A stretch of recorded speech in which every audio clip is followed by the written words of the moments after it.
Chapter 61 of the Story of the Romans. 2. The Story of the Romans by H.A. Guerber. The Conspiracy of Catiline. While Pompey was away in the east, a few young Romans who had nothing else to do imagined that it would be a fine thing to murder the consuls, abolish all the laws, plunder the treasury, and set fire to the city. They therefore formed a conspiracy, which was headed by Catiline, a very wicked man. The reason why Catiline encouraged the young idlers to such crimes was that he had spent all his own money, and had run deeply into debt, and wished to find some way to procure another fortune to squander on his pleasures. Fortunately for Rome, this conspiracy was discovered by the consul Cicero, the most eloquent of all the Roman orators. He revealed the plot to the Senate, but Catiline had the boldness to deny all knowledge of it. Cicero then went on to denounce the traitor in one of those eloquent speeches which are read by all the students of the Latin language. Catiline, however, indignantly left the Senate hall, and rushing out of the city, went to join the army of rebels that was awaiting him. But the conspirators who stayed in the city were arrested and put to death by order of Cicero and the Senate. In the meanwhile, an army had been sent out against Catiline, who was defeated and killed, with the greater part of his soldiers. The Romans were so grateful to Cicero for saving them from the threatened destruction that they did him much honor, and called him the father of his country. Shortly after this event, and the celebration of Pompey's new triumph, the old rivalry between him and Crassus was renewed. They were no longer the only important men in Rome, however, for Julius Caesar was gradually coming to have more and more power. This Julius Caesar was one of the greatest men in Rome. He was clever and cool, and first used his influence to secure the recall of the Romans whom Sulla had banished. As Caesar believed in gentle measures, he had tried to persuade the Senate to spare the young men who had plotted with Catiline. But he failed, owing to Cicero's eloquence, and thus first found himself opposed to this able man. Caesar was fully as ambitious as any of the Romans, and he was reported to have said, "I would rather be in the first in the village than the second in Rome." In the beginning of his career, however, he clearly understood that he must try and make friends, so he offered his services to both Pompey and Crassus. Little by little Caesar persuaded these two rivals that it was very foolish in them to fight, and finally induced them to be friends. When these three men had united their forces, they felt that they had held the fortunes of Rome in their hands, and could do as they pleased. They therefore formed a council of three men, or the Triumvirate, as it is called. Rome, they said, was still to be governed by the same officers as before, but they had so much influence in Rome that the people in the Senate did almost everything that the Triumvirate wished. To seal this alliance, Caesar gave his daughter, Julia, in marriage to Pompey. Then, when all was arranged according to his wishes, Caesar asked for and obtained the government of Gaul for 5 years. To get rid of Cicero, Claudius, a friend of the Triumvirate, revived an old law, whereby any person who had put a Roman citizen to death without his trial was made an outlaw. Claudius agreed that Cicero had not only caused the death of the young Romans in Catiline's conspiracy, but had even been present at their execution. Cicero could not avoid the law, so he fled, and stayed away from Rome for the next 16 months. This was a great trial to him, and he complained so much that he was finally recalled. The people, who loved him for his eloquence, then received him with many demonstrations of joy. End of chapter 61. Chapter 62 of the Story of the Romans. Story of the Romans by H.A. Guerber. Caesar's Conquests. In the meanwhile, Caesar had gone to govern Gaul, and was forcing all the different tribes to recognize the authority of Rome. He fought very bravely, and wrote an account of these Gallic wars, which is so simple and interesting that is given to boys and girls to read as soon as they have studied a little Latin. Caesar not only subdued all of the country of Gaul, which we now know as France, but also conquered the barbarians living in Switzerland and in Belgium. Although he was one of the greatest generals who ever lived, he soon saw that he could not complete these conquests before his time as governor would expire. He therefore arranged with his friends Crassus and Pompey that he should remain master of Gaul for another term while they had charge of Spain and Syria. The Senate, which was a mere tool in the hands of these three men, confirmed this division, and Caesar remained in Gaul to finish the work he had begun. But Pompey sent out an officer to take his place in Spain, for he wished to remain in Rome to keep his hold on the people's affections. As Crassus liked gold more than anything else, he joyfully hastened off to Syria, where he stole money wherever he could, and even went to Jerusalem to rob the temple. Shortly after this, he began an unjust war against the Parthians. They defeated him, killed his son before his eyes, and then slew him too. We are told that a Parthian soldier cut off the Roman general's head and carried it to his king. The latter, who knew how anxious Crassus had always been for gold, stuffed some into his dead mouth, saying, "There, sate thyself now with that metal of which in life thou wert so greedy." You see that even a barbarian has no respect whatever for a man who is so base as to love gold more than honor. While Crassus was thus disgracing himself in Asia, Caesar was daily winning new laurels in Gaul. He had also invaded Britain, whose shores could be seen from Gaul on very clear days. Although this island was inhabited by a rude and warlike people, it had already been visited by the Phoenicians, who went there to get tin from the mines in Cornwall. Caesar crossed the Channel, in small ships at its narrowest part, between the cities of Calais and Deal. When the Britons saw the Romans approaching in battle array, they rushed down to the shore, clad in the skins of the beasts they had slain. Their own skins were painted blue, and they made threatening motions with their weapons as they uttered their fierce war cry. But in spite of a brave resistance, Caesar managed to land, and won a few victories. However, the season was already so far advanced that he soon returned to Gaul. The next year again he visited Britain, and defeated Cassivelinus, a noted Briton chief. This victory ended the war. The Britons pretended to submit to the Roman general, and agreed to pay a yearly tribute. So Caesar departed to finish the conquest of Gaul, but he carried off with him a number of hostages to make sure the people would keep the promises they had made. As the news of one victory after another came to Rome, Caesar's influence with the people grew greater every day.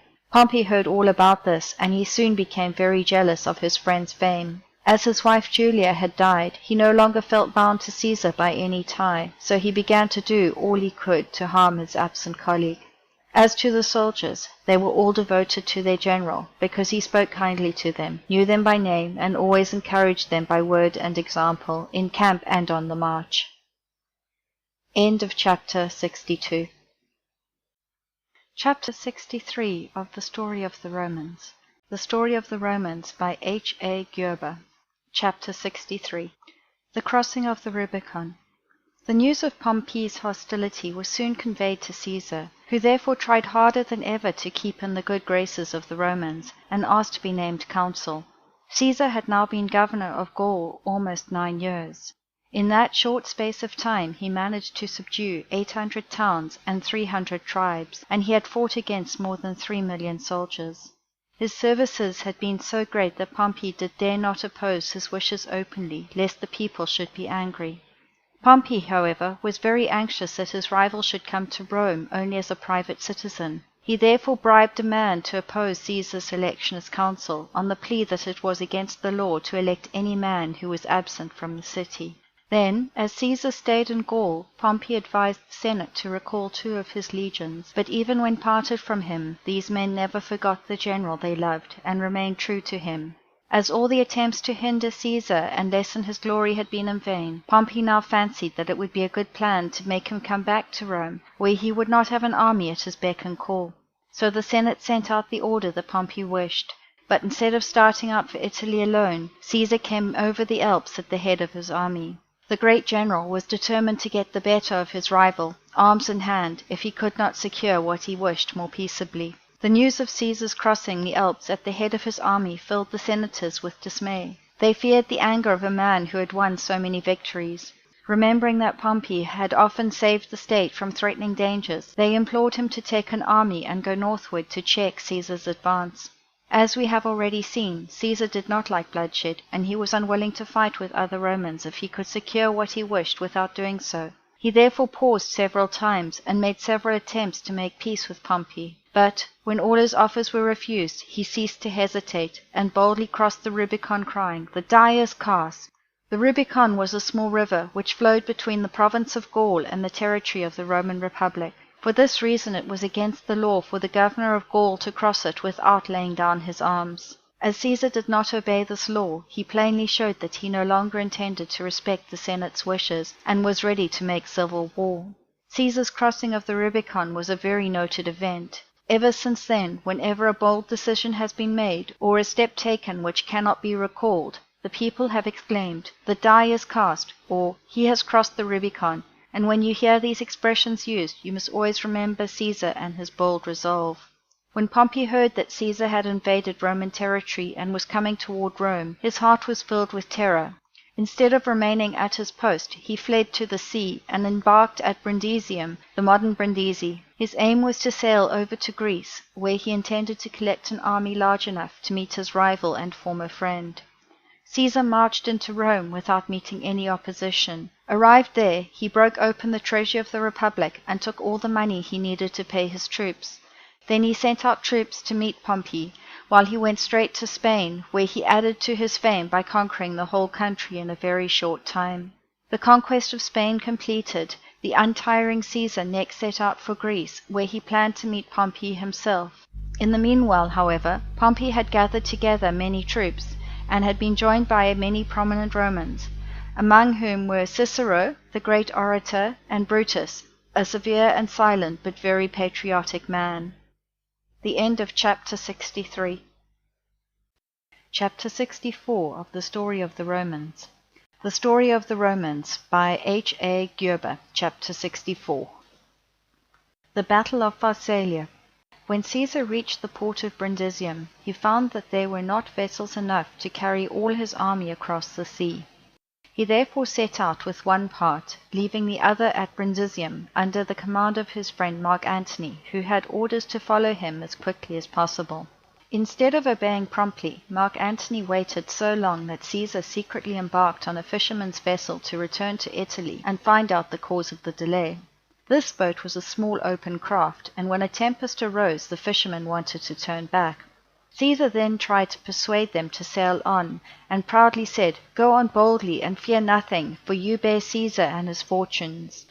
The men would willingly have obeyed the great man, but the tempest soon broke out with such fury that they were forced to return to the port from whence they had sailed. Shortly after this, Mark Antony made up his mind to cross the sea and join Caesar, who was then besieging Pompey in the town of Dyrrhachium in Illyria. To drive the enemy away as soon as possible, Pompey had destroyed all the provisions in the neighborhood. Caesar's men suffered from hunger, but they were too loyal to desert him. To convince Pompey that the means he had used were of no avail, they flung their few remaining loaves into the enemy's camp, shouting that they would live on grass rather than give up their purpose. Caesar, however, saw that his men were growing ill for want of proper food, so he led them away from Dyrrhachium into Thessaly, where they found plenty to eat, and where Pompey pursued them. Here, on the plain of Pharsalia, the two greatest Roman generals at last met in a pitched battle, and Pompey was so sure of winning the victory that he bade the soldiers make ready a great feast, which they would enjoy as soon as the fight was over. Pompey's soldiers were mostly young nobles, proud of their fine armor and good looks, while Caesar's were hardened veterans who had followed him all through his long career of almost constant warfare. Caesar, aware of the vanity of Roman youths, bade his men aim their blows at enemies' faces and seek to disfigure rather than disable the foe. The battle began and raged with great fury. Faithful to their general's orders, Caesar's troops aimed their weapons at the faces of their foes, who fled rather than be disfigured for life. Pompey soon saw that the battle was lost and fled in disguise, while Caesar's men greatly enjoyed the rich banquet which their foes had prepared. Unlike the other Romans of his time, Caesar was always generous to the vanquished. He therefore soon set free all the prisoners he had made at Pharsalia. Then, instead of prying into Pompey's papers as a mean man would have done, he burned them all without even glancing at them. This mercy and honesty pleased Brutus so greatly that he became Caesar's firm friend. Pompey, in the meanwhile, was fleeing to the sea. He had been surnamed the Great on account of his many victories, but the defeat at Pharsalia was so crushing that he was afraid to stay in Greece. He therefore embarked with his new wife, Cornelia, and his son Sextus on a vessel bound for Egypt. As he intended to ask the aid and protection of Ptolemy XII, the Egyptian king, he composed an eloquent speech while on the way to Africa. The vessel finally came to anchor at a short distance from the shore, and Pompey embarked alone on the little boat in which he was to land. Cornelia stayed on the deck of the large vessel, anxiously watching her husband's departure. Imagine her horror, therefore, when she saw him murdered as soon as he had set one foot ashore. The crime was committed by the messengers of the cowardly Egyptian king, who hoped to win Caesar's favor by killing his rival. Pompey's head was cut off, to be offered as a present to Caesar, who was expected in Egypt also. The body would have remained on shore, unburied, but for the care of a freedman. This faithful attendant collected driftwood and sorrowfully built a funeral pyre on which his beloved master's remains were buried. End of chapter 64. Chapter 65 of the Story of the Romans. The Story of the Romans by H. A. Guerber. The Death of Caesar. As soon as Caesar landed in Egypt, he was offered Pompey's head. Instead of rejoicing at the sight of this ghastly token, he burst into tears. Then, taking advantage of his power, he interfered in the affairs of Egypt and gave the throne to Cleopatra, the king's sister, who was the most beautiful woman of her time. This did not please some of the Egyptians, who still wished to be ruled by Ptolemy.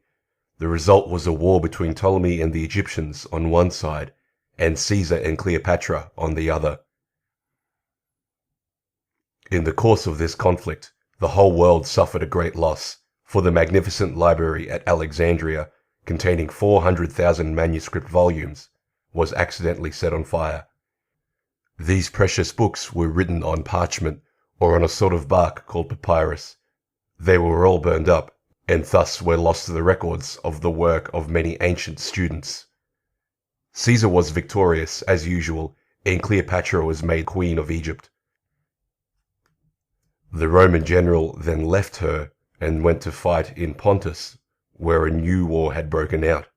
Such was the energy which Caesar showed that he soon conquered the whole country. The news of his victory was sent to Rome in 3 Latin words, Veni, Vidi, Vici, which means, I came, I saw, I conquered. After a short campaign in Africa, Caesar returned to Rome, where he was rewarded by 4 triumphs, such as had never yet been seen. Not long afterwards, he was given the title of Imperator, a word which later came to mean emperor. In his honor, too, one of the Roman months was called Julius, from which our name July has come. Caesar made one more remarkable campaign in Spain before he really settled down at Rome. He now devoted his clear mind and great energy to making better laws. He gave grain to the hungry people, granted lands to the soldiers who had fought so bravely, and became ruler under the title of dictator, which he was to retain for 10 years. As the people in Rome were always very fond of shows, Caesar often amused them by sham battles. Sometimes he would even change the arena into a vast pool by turning aside the waters of the Tiber, and then galleys sailed into the circus, where sham naval battles were fought under the eyes of delighted spectators. He also permitted fights by gladiators, but as he was not cruel by nature, he was careful not to let them grow too fierce. Caesar was a very ambitious man, and his dearest wish was to always be first, even in Rome. Some of his friends approved greatly of his ambition, and would have liked to make him king, but others were anxious to keep the Republic, and feared he was going to overthrow it. Among the staunch Roman Republicans were Cassius and Brutus. They were friends of Caesar, but they did not like his thirst for power. Indeed, they soon grew so afraid lest he should accept the crown that they made a plot to murder him. In spite of many warnings, Caesar went to the Senate on the day appointed by Cassius and Brutus for his death. It is said he also paid no attention to the appearance of a comet, which the ancient Romans thought to be a sign of evil, although, as you know, a comet is as natural as a star. Caesar was standing at the foot of Pompey's statue, calmly reading a petition which had been handed to him. All at once the signal was given, and the first blow struck.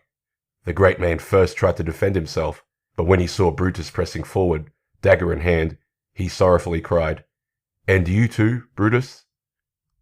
Then he covered his face with his robe, and soon fell, pierced with 23 mortal wounds. Thus Caesar died when he was only 55 years of age.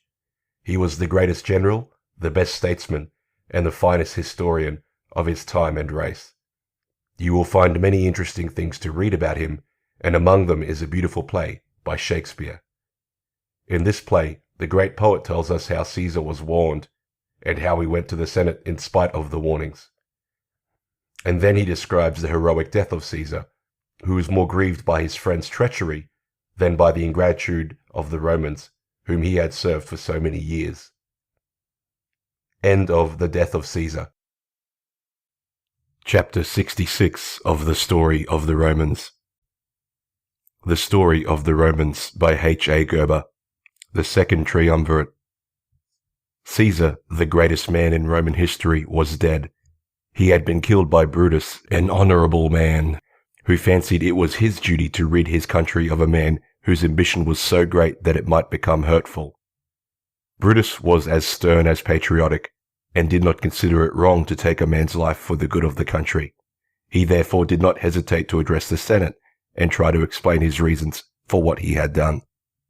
But to his surprise and indignation, he soon found himself speaking to empty benches. The senators had all slipped away, one by one, because they were doubtful how the people would take the news of their idol's death. Brutus, Cassius, and the other conspirators were equally uncertain, so they retired to the capital, where they could defend themselves if need be.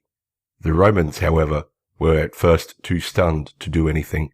The senators came together on the next day to decide whether Caesar had really been a tyrant and had deserved death, but Cicero advised them to leave the matter unsettled.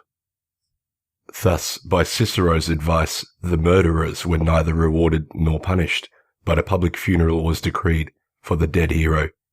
His remains were exposed in the Forum, where he was laid in state on an ivory bed. There Caesar's will was read aloud, and when the assembled people had heard that he had left his gardens for public use, and had directed that a certain sum of money should be paid to every poor man, their grief at his loss became more apparent than ever. As Caesar had no son, the bulk of his property was left to his nephew and adopted son, Octavius. When the will had been read, Mark Antony, Caesar's friend, pronounced the funeral oration, and made use of his eloquence to stir up the people to avenge the murder. He gradually worked them up to such a pitch that they built the funeral pyre with their own hands, and wished to put the murderers to death. The conspirators, however, succeeded in escaping from the city, and before long Brutus and Cassius made themselves masters of Macedonia and Syria. With Caesar dead and Cassius and Brutus away, Mark Antony was the most powerful man in Rome. He soon discovered, however, that Octavius and the ex-consul Lepidus would prove his rivals. After fighting against them for a short time without gaining any advantage, he finally made peace with them. These three men then formed what is known in history as the Second Triumvirate. They agreed that Antony should rule Gaul, Lepidus Spain, and Octavius Africa and the Mediterranean, but Rome and Italy were to be held in common. End of the Second Triumvirate. The Story of the Romans by H.A. Guerber. The Vision of Brutus. As soon as the triumvirs had thus taken all of the power into their own hands, they began to think of avenging their private wrongs, and they drew up long lists of the people that were to be slain. And this they followed the example of Marius and Sulla, instead of showing themselves generous and forgiving like Julius Caesar. To satisfy one another's demands, they were all forced to sacrifice some of their relatives and friends. Lepidus gave up his brother to the vengeance of his colleagues. Antony did the same with his uncle, and Octavius consented to the death of his friend Cicero. When these plans were settled, the triumvirs marched towards Rome and took possession of the city by force. Then their soldiers began to kill all of the citizens whose names stood upon the proscription lists. Many tried to escape, and among them was Cicero, although he was so ill at the time that he had to be carried in a litter. The soldiers pursued the orator and soon overtook him.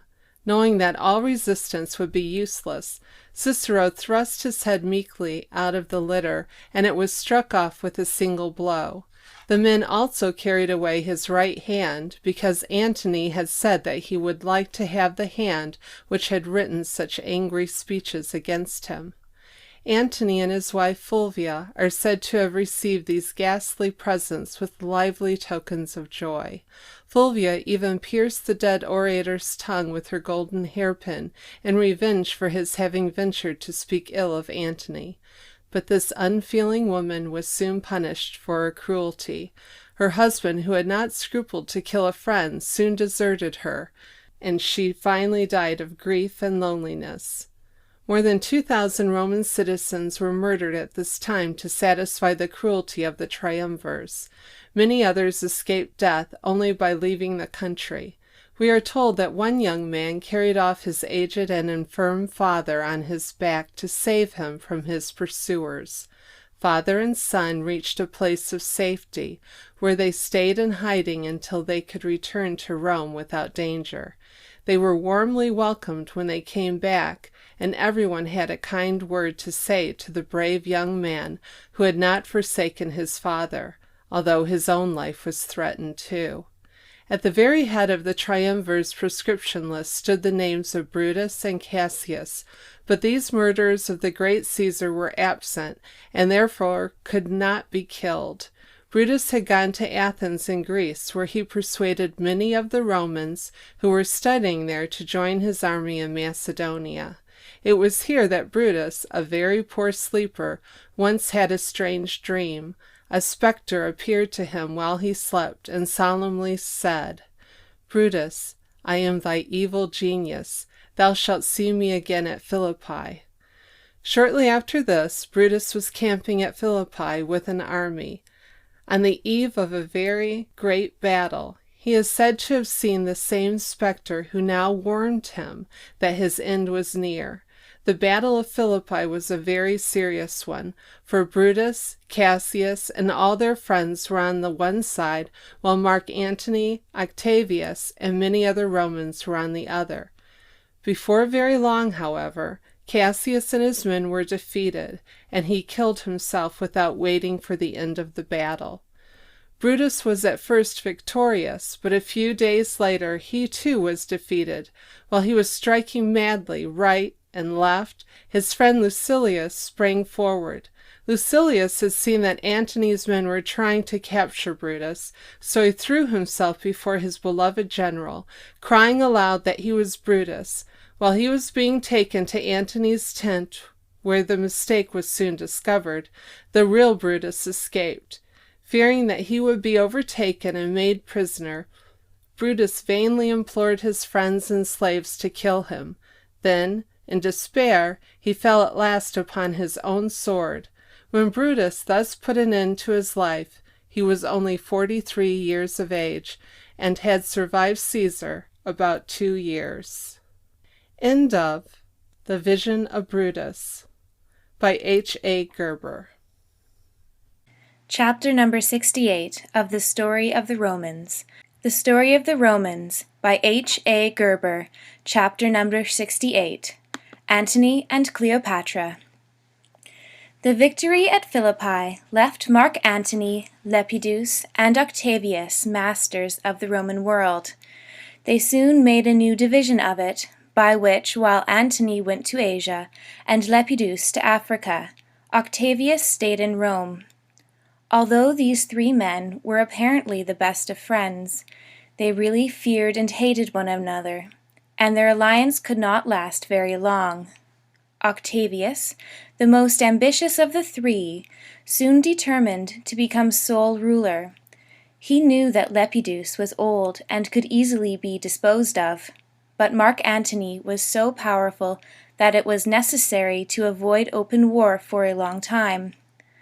On arriving in Asia, Antony's first care had been to summon Cleopatra, Queen of Egypt, to appear before him and answer to the accusation of having helped Brutus. Cleopatra obeyed, but instead of judging her, Antony fell deeply in love with her. To please this proud queen, he left his post in Asia and went with her to Egypt, where he spent month after month at her side. His wife sent for him many times, and, as he did not come back, she at last stirred up a rebellion in Italy. Before Antony could join her, the revolt had been put down, and he treated her so badly that she soon died of grief. Then Antony married Octavia, the sister of Octavius, and the two triumvirs joined forces against Sextus Pompey, the son of Pompey the Great, for this man had taken possession of Sicily and was collecting a large fleet. After some fighting, the two colleagues made peace with Sextus Pompey, but this peace was soon broken, and the war was renewed. Sicily in time fell into the hands of the triumvirs, and Pompey fled to Syria, where he was put to death by order of Antony. The aged Lepidus was now recalled to Italy, where his share of the government was taken away from him. Instead of a province, he was given the office of chief pontiff, or high priest of Rome, which he retained until he died. Antony, in the meanwhile, had wended his way eastward again, and instead of attending to his business in Asia, he once more joined Cleopatra in Egypt. In spite of his wife's letters and of the threats of Octavius, Antony lingered there year after year. Such was the influence which Cleopatra had won over him, that he even divorced his wife, Octavia, and married the Egyptian queen. Octavius had been longing for a good excuse to make war against Antony, for, as you know, he wished to be the only head of the government. He therefore pretended to be very angry because Antony had divorced Octavia, and he made ready for a large army. While Octavius was gathering troops and manning his fleet, Antony stayed with Cleopatra, and thought of nothing but pleasure and feasting. He gave magnificent banquets in her honor, and it was at one of these feasts that the Egyptian queen once dissolved a priceless pearl in vinegar, and swallowed it, merely to be able to say that no one had ever quaffed so costly a drink as she. Forced at last to meet Octavius, who was coming with a large fleet, Antony and Cleopatra sailed to Actium, where a great naval battle took place. The combined fleets of Antony and Cleopatra were very large indeed, but Octavius won a glorious victory. Cleopatra had come in her gilded galley, with its sails of purple silk and a richly dressed crew. But as soon as the fighting began, she was so frightened that she turned and fled. When Antony saw her galley sailing away, he forgot honor and duty, and quickly followed her, leaving his people to end the battle as best they could. End of chapter 68. Chapter number 69 of the Story of the Romans. Story of the Romans by H.A. Guerber, chapter number 69. The Poisonous Snake. Octavius followed Antony and Cleopatra to Egypt as soon as he had made his victory sure. Cleopatra tried many times to make peace with him, but he refused to listen to her unless she would give up Mark Antony. Then the fair Egyptian queen tried to soften the stern young conqueror's heart by the sight of her great beauty, but this plan failed also. All was now at an end, and Cleopatra knew that Octavius would insist upon her going to Rome, where she would have to appear in his triumph. She could not bear this thought, and made up her mind to die rather than suffer such a disgrace. In the meanwhile, Mark Antony had heard that she was already dead, so he called his slave Eros, and bade the man kill him. Eros took the sword as he was told, but instead of killing his master, he drove it into his own heart, and fell to the earth dead. Then Mark Antony drew the sword from the slave's breast, and plunged it into his own. Such was his hesitation, however, that the wound did not prove at once fatal, and he lived to hear that the news he had received was false, and that Cleopatra still lived. To see her once more, Antony had himself carried to the tower in which the Egyptian queen had taken refuge, with her servants and treasures, but the doors were so well barricaded that they could not be opened. He therefore had himself lifted through a window, but he died just as he was laid at Cleopatra's feet.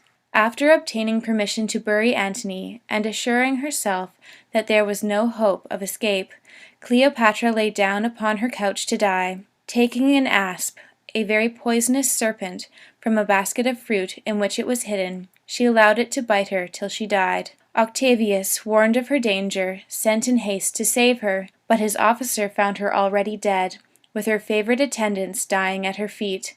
"Is this well?" he asked one of these women. "Yes, it is well," she answered, and died smiling because her beautiful mistress would never be obliged to follow the conqueror's chariot in the streets of Rome. By the death of his rival, Octavius now found himself sole ruler, and with Antony the old Roman Republic ends, and the story of the Roman Empire begins. End of chapter 69. Chapter 70 of the Story of the Romans. Chapter 70, the Augustan Age. Octavius had been noted for his severity and even cruelty as long as he shared the government with Lepidus and Antony, but he now changed his ways entirely and soon won a great reputation for kindness. Shortly after the death of Antony, he assumed the title of Imperator or Emperor, which his uncle had borne, but, as the Romans had always called victorious generals by this name, it gave no offense to the people. Not content with one title, Octavius soon took those of censor, tribune, and chief pontiff, and he assumed all the pomp that belonged to these offices. Consuls still continued to be elected, but they had no real authority and were mere puppets in the emperor's hands. In memory of his uncle, Octavius also took the name of Caesar, and this title was borne by all the Roman emperors, although most of them did not belong to the family of the great general. Caesar Augustus, as Octavius was now generally called, had many good friends in Rome. Among them was his favorite general, Agrippa, and a very rich man named Maecenas. This Maecenas was very fond of the society of clever people, and he liked to help all the learned men and writers of his day.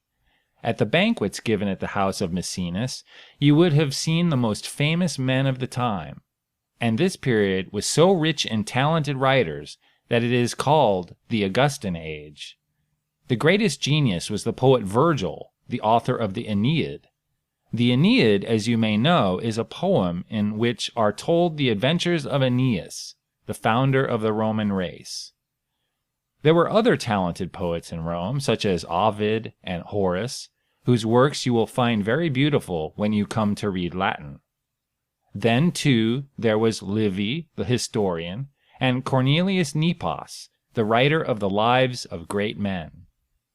After so many years of constant warfare, the Romans were glad to be at peace with the whole world.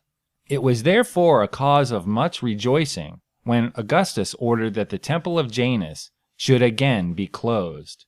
This was only the third time that such a thing had ever happened, and yet the temple was said to have been built by Numa Pompilius, the second king of Rome. Although Augustus seemed so fortunate, he was not a happy man, and while his public career was very brilliant, he had many sorrows. For instance, he lost 2 grandsons, his sister Octavia, and his nephew and son-in-law Marcellus. And he also survived the friends he loved so dearly, Agrippa and Maecenas. To amuse the people, Augustus often ordered the celebration of many games, especially foot and chariot races, but he prevented as much as possible the combats between gladiators and those with wild beasts. The wise emperor did this because he noticed that such sights tended to make the Romans hard-hearted and cruel. The great treasures which Augustus had brought back from Egypt and elsewhere were now used to put up many fine buildings in Rome. Thus the city changed very rapidly under his rule, and his admirers even said that he found Rome of bricks and left it of marble. About 25 years after Augustus became emperor, and during the peace, Jesus Christ was born in Bethlehem of Judea. This country was then a Roman province, governed by Herod, whom Antony had made king. With the birth of Christ, a new era or epoch begins. Until now, in telling when anything happened, we have always told how many years it was before Christ, BC. But from this time on, we simply give the number of the year after the birth of Christ, or add to this number the letters AD, which mean in the year of our Lord. Although Augustus was polite and gentle and an excellent ruler, he still had a few enemies, and among these was Cinna, a grandson of Pompey the Great. Cinna hated Augustus so bitterly that he once made an attempt to kill him, but Augustus sent for Cinna, told him that his plans were known, and asked why he was so anxious to see his ruler dead. Cinna at first tried to deny that he had any such desire, but he was soon forced to confess all. Instead of sending him to prison or having him executed on the spot, Augustus now freely forgave him. Cinna's heart was so deeply touched by this generosity that he humbly begged the emperor's pardon and became his most faithful friend. End of chapter 70. Chapter 71 of The Story of the Romans. Story of the Romans by H.A. Guerber. Chapter 71. Death of Augustus. When Octavius took the name Augustus, he received the supreme power for a term of 10 years. But at the end of this time, his authority was continued for another term, and then again, and again, as long as he lived. He also obtained the Senate's permission to leave the title of emperor to his successor. In reward for his victories, he enjoyed 3 triumphs, and one of the months of the year bore his name of Augustus, our August. After his triumphs, he closed the temple of Janus, as we have seen, and peace reigned then through all the Roman world. But it did not last very long. It was followed by many wars, and near the end of his career Augustus met with a great sorrow from which he never recovered. Some of the German tribes on the other side of the Rhine had risen up against the Romans. Augustus therefore sent several legions under Varus to reduce them to obedience once more. The Germans were then under the leadership of Arminius, one of their greatest heroes. He was anxious to have them recover their former freedom, so he cleverly lured the Roman general and his troops into the Teutoburg forest. There, the Germans surrounded them and killed almost every man in the Roman army. While Arminius was rejoicing over this victory, a messenger bore the sad tidings to Rome. When Augustus heard how his brave soldiers had been slain, he was so grieved that he could not sleep. Instead, he would wander through his palace at night, mournfully crying, "Varus, Varus, give me back my legions." Not very long after this event, Augustus became so ill that he knew he would die. He called all his friends around his bed and asked them whether they thought he had played his part well. "If so," he said, "give me your applause." Augustus died at the age of 76, leaving the title of emperor to his stepson, Tiberius. There was great sorrow in Rome when he died, and all the women wore mourning for a whole year. Temples were erected in his honor, and before long, sacrifices were offered up to him as if he had been a god. Tiberius, the stepson and successor of Augustus, was already a middle-aged man. He had received an excellent education, but was unfortunately a very bad man. As long as Augustus lived, he pretended to be very good, and instead of remaining at court, withdrew for a while to the island of Rhodes, where he spent most of his time in the company of astrologers. As you may never have heard of astrologers, you must first know that these were learned men, who gazed at the stars and planets, noticed their rising and setting, and watched their progress across the sky. These men, moreover, pretended that they could tell the future by the motions of the stars, and they earned much money by telling fortunes. Tiberius had a high tower rising on the top of a cliff at the edge of the sea, and here he often invited astrologers to make them read the future in the sky. He was so clever himself that he suspected that these men were only humbugs, and whenever they boasted about knowing everything, even their own future, he showed them that they were mistaken by throwing them over the cliff, so that they would fall into the sea and be drowned. An astrologer named Thrasyllus, who had probably heard of the fate of many of his companions, was once sent for in great haste. Tiberius led him to his tower and bade him tell the future.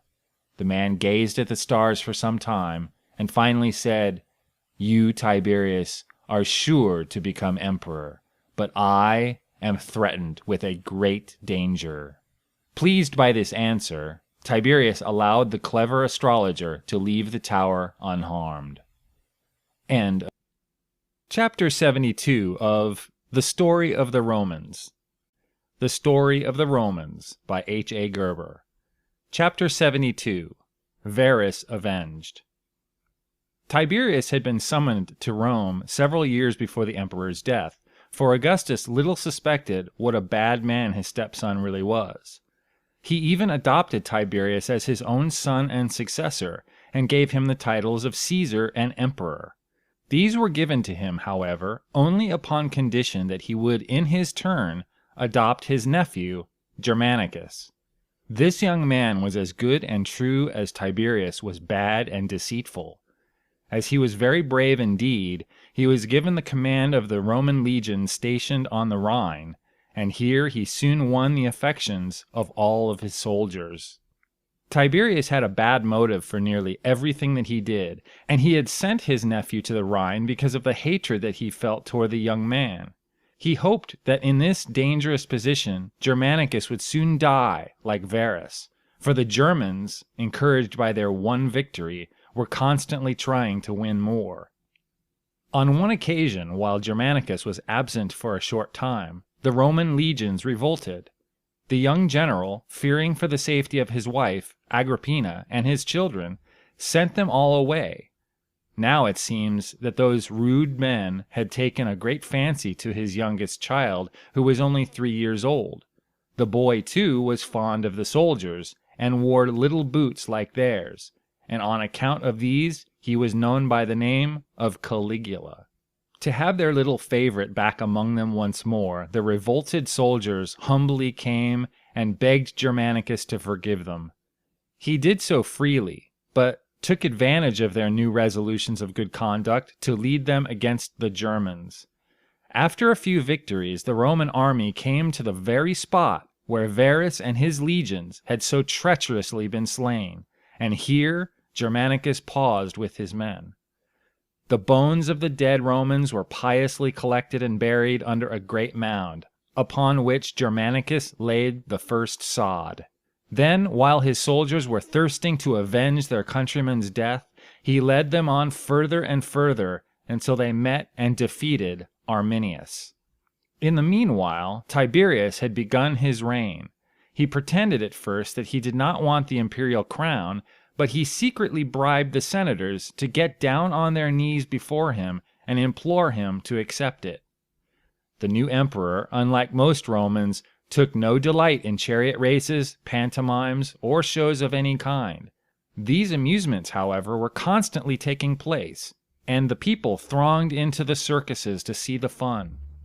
Very often the benches were overcrowded, and on one occasion a theater at Fidene gave way under the great weight, and 20,000 persons were killed. Tiberius was jealous of the victories won by Germanicus and of the affection which his soldiers had for him, so the young commander was summoned home soon after his victory over Arminius. Germanicus returned as a victorious general, and the Senate awarded him a magnificent triumph, in which Tusnelda, the wife of Arminius, preceded his car with her children.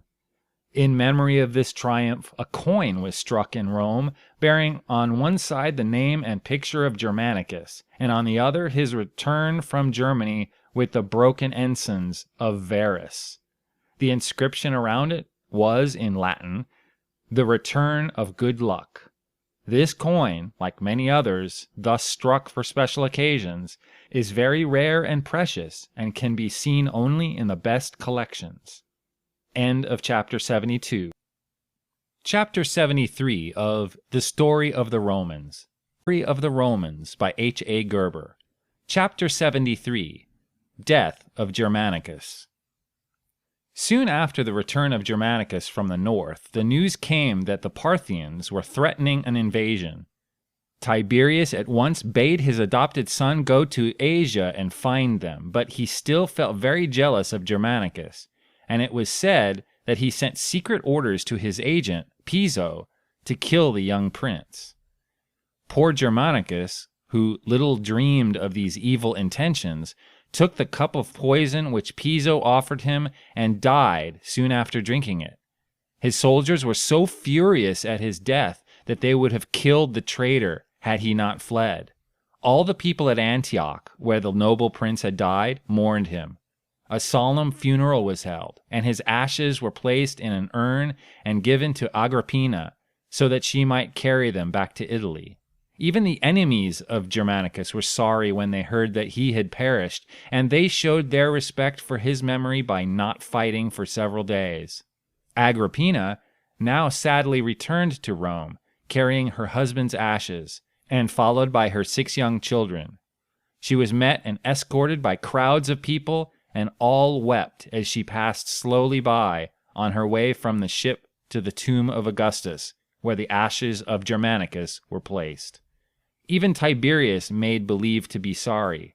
When Agrippina came before him and accused Piso and his wife of poisoning her husband, the emperor basely deserted them both. A few days later, Piso was found dead, his heart pierced by a sword, and although no one ever knew exactly how this had happened, many of the Romans believed that he had been killed by order of Tiberius. After the death of Germanicus, Tiberius threw aside all restraint and showed himself as he was, a monster of cruelty and vice. He chose servants who were as wicked as he, and Sejanus, the captain of the Praetorian Guard, as his bodyguard was called, was a man after his own heart. This Sejanus, however, was ungrateful enough to have Drusus, the emperor's son, secretly poisoned, but everybody thought that the young prince had died a natural death. Sejanus, you must know, was as ambitious as he was cruel. While he pretended to be very devoted to Tiberius, he wished to be rid of the emperor so that he might reign in his stead. He therefore began by persuading his master to retire to the island of Capri, where the climate was delightful and from whence the emperor could easily send his orders to Rome. Sejanus, being left in Rome with full powers, then killed all the people who would be likely to be in his way. Among his victims were many friends of Germanicus and some of the dead hero's children. Agrippina, the widow of Germanicus, was banished to a barren and rocky island in the Mediterranean, where she is said to have died of hunger and thirst. End of chapter 73. Recording chapter 74 of The Story of the Romans. The Story of the Romans by H.A. Guerber. Chapter 74. Tiberius Smothered. Such was the cruelty of Sejanus and the tortures which he made people suffer before they died, that many killed themselves to avoid falling into his hands. The news of these cruel deeds left Tiberius quite unmoved, but his anger was at once aroused when someone finally had courage enough to tell him that Sejanus was planning to become emperor in his stead. Although he now hated Sejanus, Tiberius made believe to trust him more than ever. A messenger was sent to Sejanus with a letter full of compliments, and to the Senate with one in which there was an order to put him in prison. Sejanus came up the steps of the Senate house reading his letter, and everyone bowed down before him as usual, but a few minutes later the scene changed. No sooner had the senators read the emperor's order than they all fell upon Sejanus and struck and insulted him.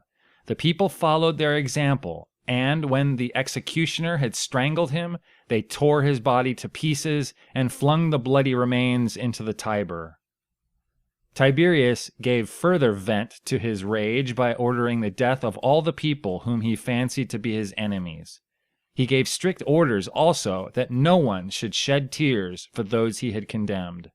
Because one poor woman wept over the execution of her son, she too was killed, and a playwright was put to death because he had written a play wherein the emperor fancied the man found fault with him.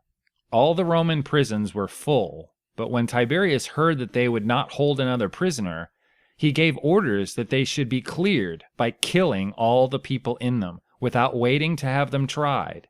He only once expressed regret, and that was when he heard that a young man had killed himself and had thus escaped the tortures which he had intended to inflict upon him. A man so wicked could not be happy, and you will not be surprised to hear that Tiberius lived in constant dread of being killed. He could not sleep well, was afraid of everyone, started at every sound, and fancied that everybody was as mean and cruel as himself. 18 years after Tiberius came to the throne, Jesus Christ was crucified at Jerusalem, and it is said that Pontius Pilate, the Roman governor, sent the emperor a long account of his miracles, trial, death, and resurrection. This story interested Tiberius, and he proposed to the Senate that Christ should be admitted among the Roman gods, and that his statue should be placed in the Pantheon. The senators did not like to do anything which they had not suggested themselves, so they refused to do as Tiberius wished. Many years after, however, all the heathen gods ceased to be worshipped in Rome, because the people had learned to believe in the Christ whom these senators had despised. As old age came on, Tiberius began to suffer much from ill health, and became subject to long fainting fits. While he was thus unconscious one day, the people fancied that he was dead, and began to rejoice openly. They even proclaimed Caligula, the son of Germanicus, emperor in his stead. In the midst of their rejoicing, they suddenly learned that Tiberius was not dead, but was slowly returning to his senses. The people were terrified, for they knew that Tiberius was so revengeful in spirit that he would soon put them all to death. The chief of the Praetorian Guard, however, did not lose his presence of mind. Running into the sick emperor's room, he piled so many mattresses and pillows upon the bed that Tiberius was soon smothered. End of chapter 74. Chapter 75 of the Story of the Romans. The Story of the Romans by H.A. Guerber, Chapter 75, The Wild Caligula. As Caligula was the son of virtuous parents, everybody expected that he would prove to be a good man. But he had lost father and mother when he was very young, and had been brought up among wicked people. It is no wonder, therefore, that he followed the example he had so long had under his eyes, and turned out to be even worse than Tiberius. Caligula, like his great uncle, was a hypocrite, so at first he pretended to be very good, but before many months had passed, the Romans discovered that he was as cruel and vicious as he could be. Among his many other failings, Caligula was very vain. Not content with adopting all the pomp of an Eastern king, he soon wished to be worshipped as one of the gods, and he struck off the heads of their statues, so as to have them replaced by copies of his own. Sometimes, too, he stood in the temple, dressed as Mars or even as Venus, and forced the people to worship him. He often pretended to hold conversations with the gods, and even to threaten and scold them whenever things did not suit him. Sometimes he went out to woo the full moon, as if he had been its lover, and he treated his horse far better than any of his subjects. This animal, whose name was Incitatus, lived in a white marble stable and ate out of an ivory manger, and sentinels were placed all around to see that no sound, however slight, should disturb him when asleep. Caligula often invited Incitatus to his own banquets, and there the horse was made to eat oats off a golden plate and drink wine out of the emperor's own cup. Caligula was on the point of sending the name of Incitatus to the Senate, and of having him elected as consul of Rome, when his favourite horse died, and thus put a stop to his master's extravagance. Many historians think that Caligula was not responsible for all the harm that he did, for he was once very ill, and it was only after that illness that he began to do all these crazy things. Some of his courtiers had exclaimed that they would gladly die if the emperor could only be well, so as soon as he was able to be up again, he forced them to kill themselves. As time went on, Caligula's madness and cruelty increased, and he did many more absurd things. For instance, he once started out with a large army, saying that he was going to make war against the Germans. But when he came to the Rhine, he gave orders that a few German slaves should hide on the other side of the river. Then, rushing into their midst, he made believe to take them captive, and when he came back to Rome, he insisted upon having a triumph. Before going home, however, he started out to conquer Britain, but when he came to the sea, he directed his soldiers to pick up a lot of shells on the shore. These he brought back to Rome as booty, and he pompously called them the spoils of the ocean. An astrologer once told him that he was as likely to become emperor as to walk over the sea, and he wished to prove his ability to do both. As he was emperor already, he ordered that a bridge of boats should be built across an arm of the sea, and then he walked over it, simply to show how wrong the astrologer had been.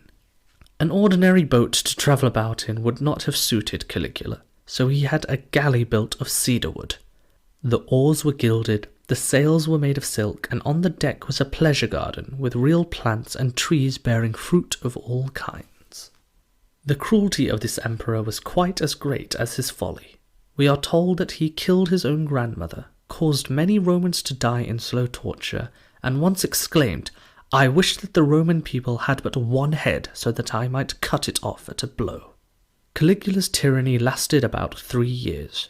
Unable to endure it any longer, some of the Romans formed a conspiracy, and Caligula was murdered by one of his guards whom he had taunted. The first blow having been struck by this man, the other conspirators closed around Caligula, and it was found later that he had been pierced by no less than 30 mortal wounds.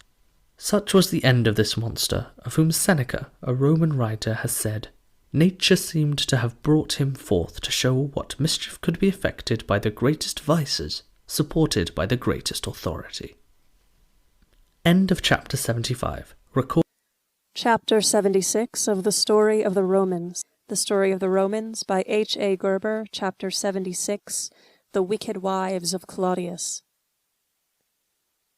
The conspirators were so frightened after they had killed Caligula that they fled in haste, without even thinking of naming his successor. Then the soldiers began to wander through the deserted palace, hoping that they would find some spoil, and one of them stumbled upon Claudius, Caligula's uncle, who was hiding behind a curtain. This Claudius was not only a coward, but half-witted, and he had hidden there because he fancied that the conspirators would kill him too. The soldiers now dragged him out of his hiding place, but instead of killing him, they placed him on the throne and hailed him as Caesar and emperor. This strange choice was not disputed by either people or senate, and thus Claudius became the 4th emperor of Rome. Claudius was, at first, very moderate, and tried to administer justice fairly. But unfortunately he was very weak-minded, and he had married one of the worst women who ever lived, the wicked Messalina. Not satisfied with committing every crime herself, this woman forced her weak husband to do wrong also. The Romans had been in the habit of rewarding very good and faithful slaves by giving them their liberty. These freedmen often remained in their former master's service. They could no longer be sold or severely punished, and they were paid for their services, but many still considered themselves as their master's property. Claudius had many such freedmen at his service, and among them were Narcissus and Pallas. They were very shrewd, but were cruel and vicious, and agreed to everything that Messalina proposed. Once they got possession of all the wheat in town and refused to sell it except at so high a price that the poor could not buy any, and were in great distress. One day, when her husband was absent, the wicked Messalina publicly married another man. As she had quarreled with the freedman Narcissus, he told Claudius what she had done. The emperor was so angry that he allowed Narcissus to send men to kill her. He had long ago ceased to love her, although she was the mother of two good and lovely children, Britannicus and Octavia. And when they came to tell him that she was dead, he calmly continued his meal, without even growing pale. Claudius had given much money to the Praetorian Guard, because they had chosen him to become emperor after Caligula's death. He also took much pride in the other soldiers, although he himself was far too much of a coward to fight, and it was during his reign that part of Britain first became a Roman province. When the Roman legions in Dalmatia heard that the Praetorian Guard in Rome had named an emperor, they wished to name one too. So they set their general upon a throne, and then asked him to lead them to Rome to take possession of the city. On the way thither, the troops quarreled with their chief. The result was a mutiny, in which the ambitious general was slain. Then Claudius sent out a new commander and gave orders that those who had conspired against him should be arrested and sent to Rome. Among these prisoners was an officer named Pius. His wife, Arria, was so devoted to him that she followed him to Rome. When she heard that he had been condemned to death by horrible torture, she advised him to kill himself. Taking a dagger, Arria plunged it into her own breast and then handed it to her husband. With a smile she exclaimed, "Pius, it does not hurt." Thus urged, Pius took the same dagger and killed himself too. When Messalina had been killed, her enemy Narcissus imagined that he would be allowed to govern as he pleased. He was greatly disappointed, therefore, when Claudius married Agrippina, the sister of Caligula, for she was fully as wicked and fond of power as her brother had ever been.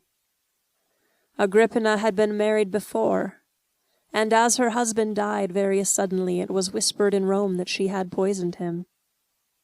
The new queen brought into the palace her son Nero, whom she hoped to see on the throne before very long, although the real heir was Britannicus, the son of Claudius.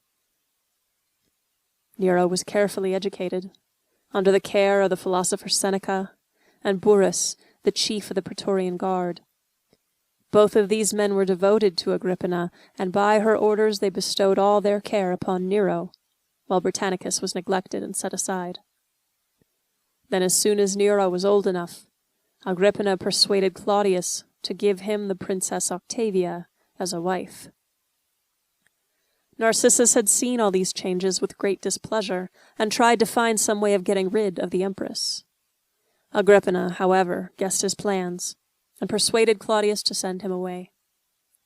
Then, when there seemed to be no more danger that anyone would try to interfere with her, she sent for Locusta, a woman who knew how to mix poison, and bought a dose from her. The poison thus obtained was put in a dish of mushrooms, and served at the emperor's private table. Claudius, who was very fond of mushrooms, ate freely of this dish, and a few hours later he died in great agony. End of Chapter 77 of the Story of the Romans. The Story of the Romans by H.A. Guerber, Chapter 77. Nero's First Crimes. Claudius was dead, but the fact was at first made known only to a few faithful servants. Then Agrippina arranged that Britannicus, the real heir of the empire, should be kept out of sight until her own son Nero had been set upon the vacant throne. The Senate and people made no objection to her choice, and everybody hoped that Nero would rule very wisely, because he was the grandson of Germanicus, and was advised by Seneca and Burrus, who were both very able and upright men. Because they were honest, these men first of all told Nero that he had better send his mother away from court, where her influence could do no good. Nero followed this advice, and during the first months of his reign he was generous, clement, and humane. We are told that when he was first asked to sign the death warrant of a criminal, he did so regretfully and exclaimed, "Oh, I wish I did not know how to write." Nero was only about 17 years of age when he began his reign. He was handsome, well-educated, and pleasant-mannered. But unfortunately, he too was a hypocrite. Although he pretended to admire all that was good, he was, in reality, very wicked. His mother, Agrippina, had set him on the throne only that she herself might reign, and she was very angry at being sent away from court. However, she did not give up all hopes of ruling, but made several attempts to win her son's confidence once more, and to get back to her place at court. Seeing that coaxing had no effect, she soon tried bolder means. One day she entered the hall where Nero was talking with some ambassador and tried to take a place by his side. Nero saw her come in, and guessed what she intended to do. He rushed forward with exaggerated politeness, took her gently by the hand, and solemnly led her, not to a seat of honor by his side, but to a quiet corner, where she could see all, but where she would hardly be seen. Agrippina was so angry at being thus set aside that she began to plan to dethrone Nero and give the crown to Britannicus instead. This plot, however, was revealed to the young emperor. As soon as he heard it, he sent for Locusta, and made her prepare a deadly poison, which he tested upon animals to make sure of its effect.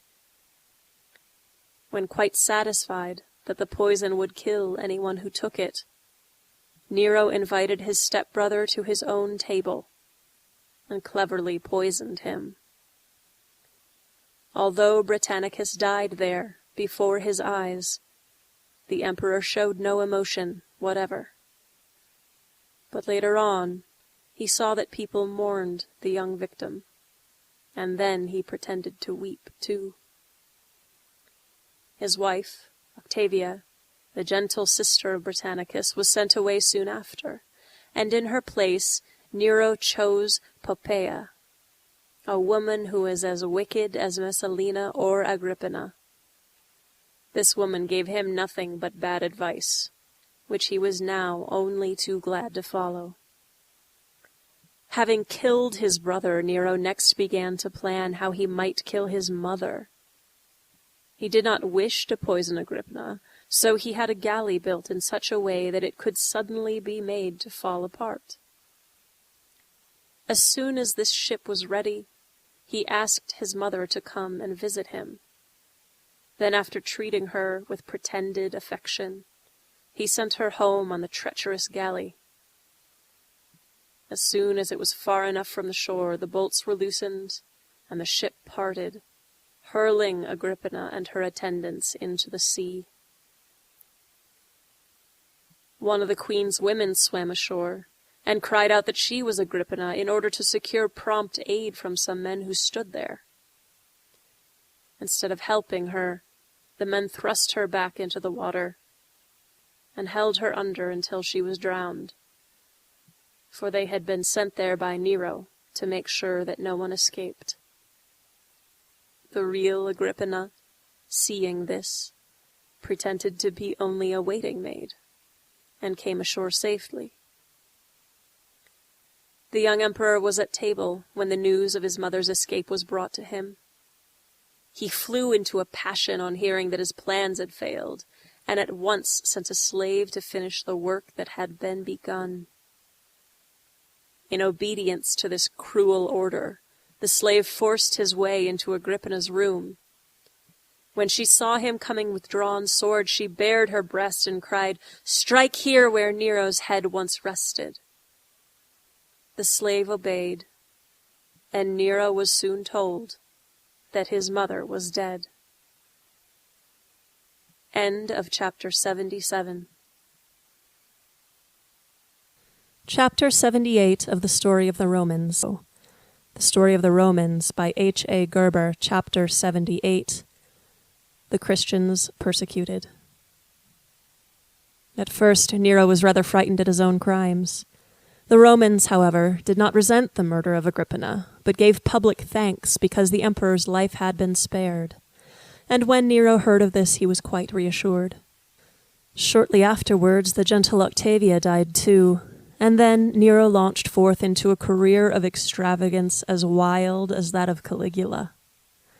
Always fond of gladiatorial combats and games of all kinds, Nero himself took part in the public chariot races. Then, too, although he had a very poor voice, he liked to go on the stage and perform and sing before his courtiers, who told him that he was a great actor and a very fine singer. Encouraged by these flatterers, Nero grew more conceited and more wild. To win his favor, many great people followed his example, and noble ladies soon appeared on the stage where they sought the applause of the worst class in Rome. The poor people were admitted free of charge at these games, provided that they loudly applauded Nero and his favorites.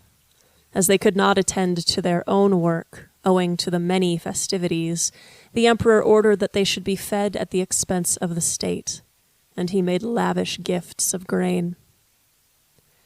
A comet having appeared at this time, some of the superstitious Romans ventured to suggest that it was a sign of a new reign. These words were repeated to Nero, and displeased him greatly. So he ordered that all the people who spoke of it should be put to death, and that their property should be confiscated for his use. Some of these unfortunate Romans took their own lives in order to escape the tortures which awaited them.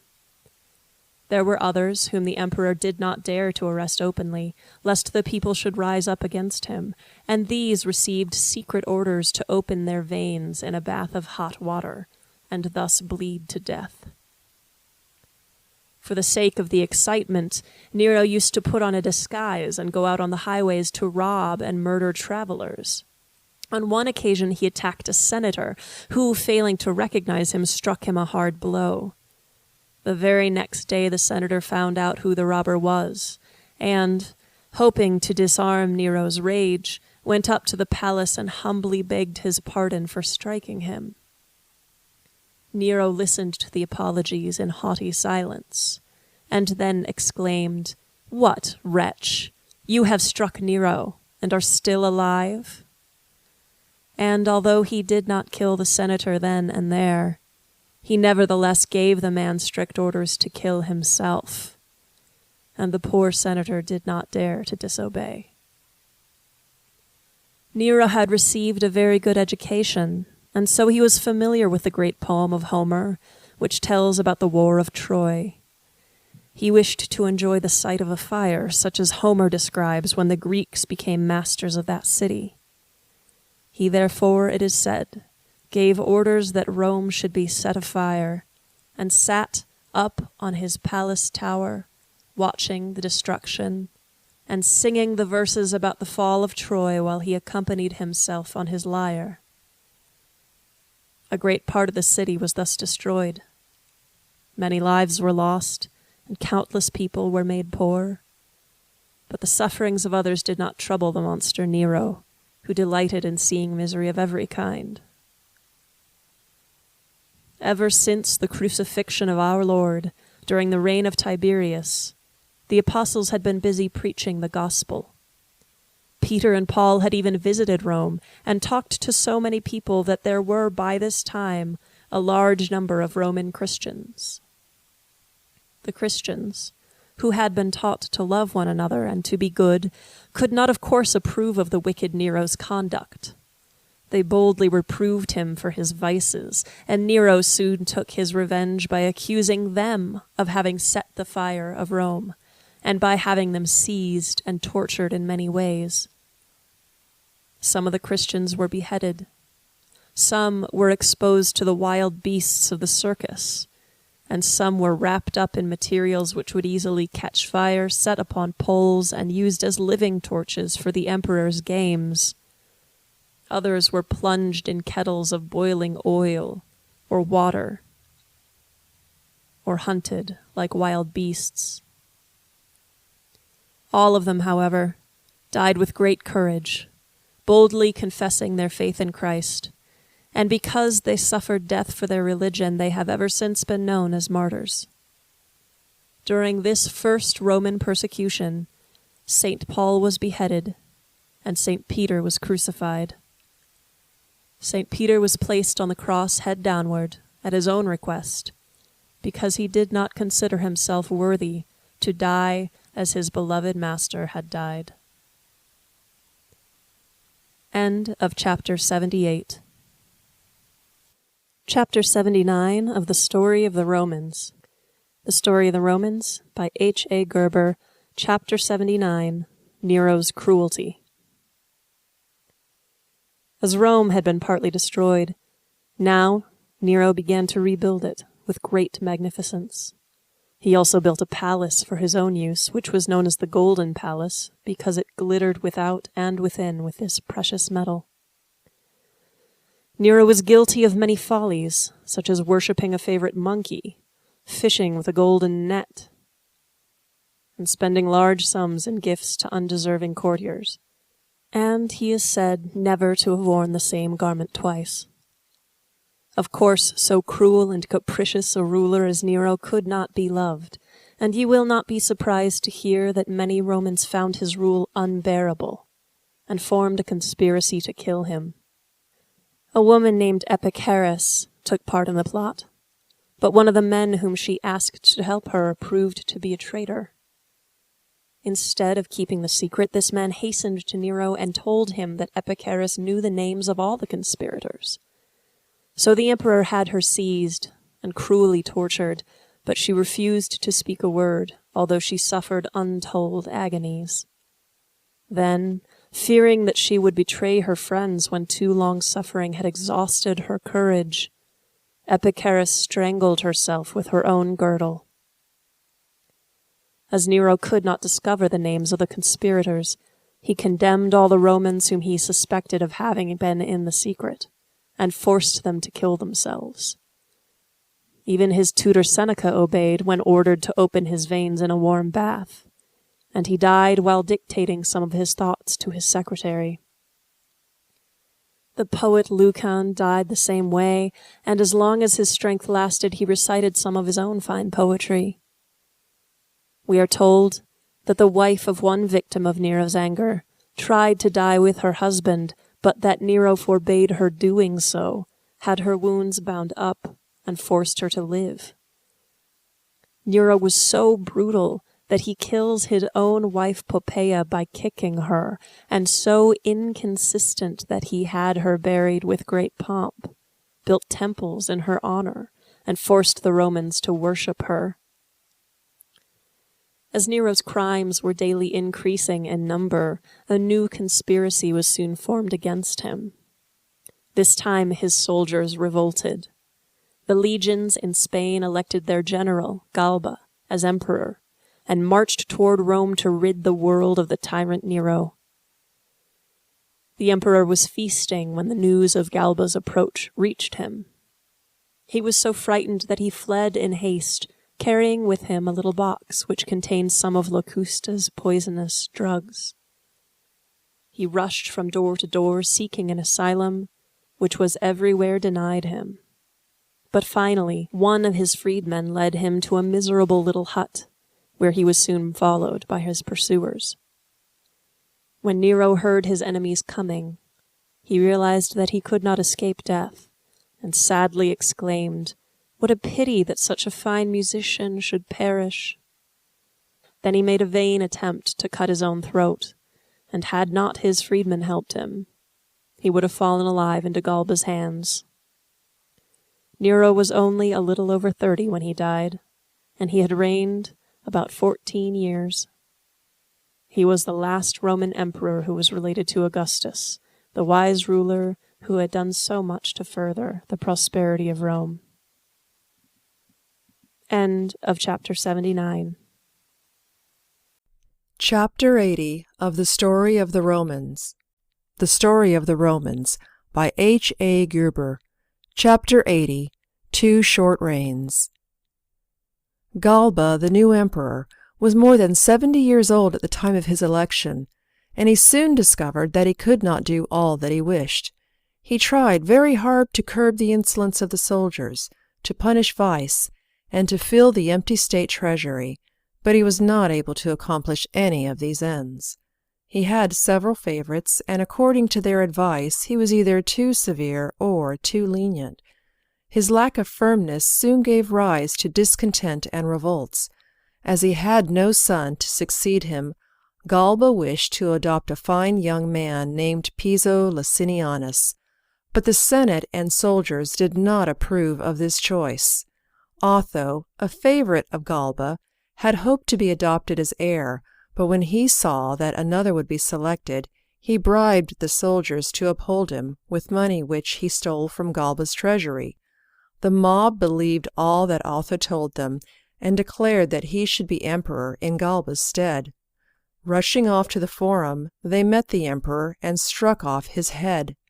This was then placed on a lance and carried around the camp in triumph, while the deserted body was carried away and buried by a faithful slave. After a very brief reign, Otho heard that the Roman legions on the Rhine had elected their commander Vitellius as emperor, and were coming to attack him. He bravely hastened northward to meet them, and in the first encounters his army had the advantage. In the great battle at Bedriacum, however, his troops were completely defeated, and 2 days later Otho killed himself to avoid falling into the enemy's hands.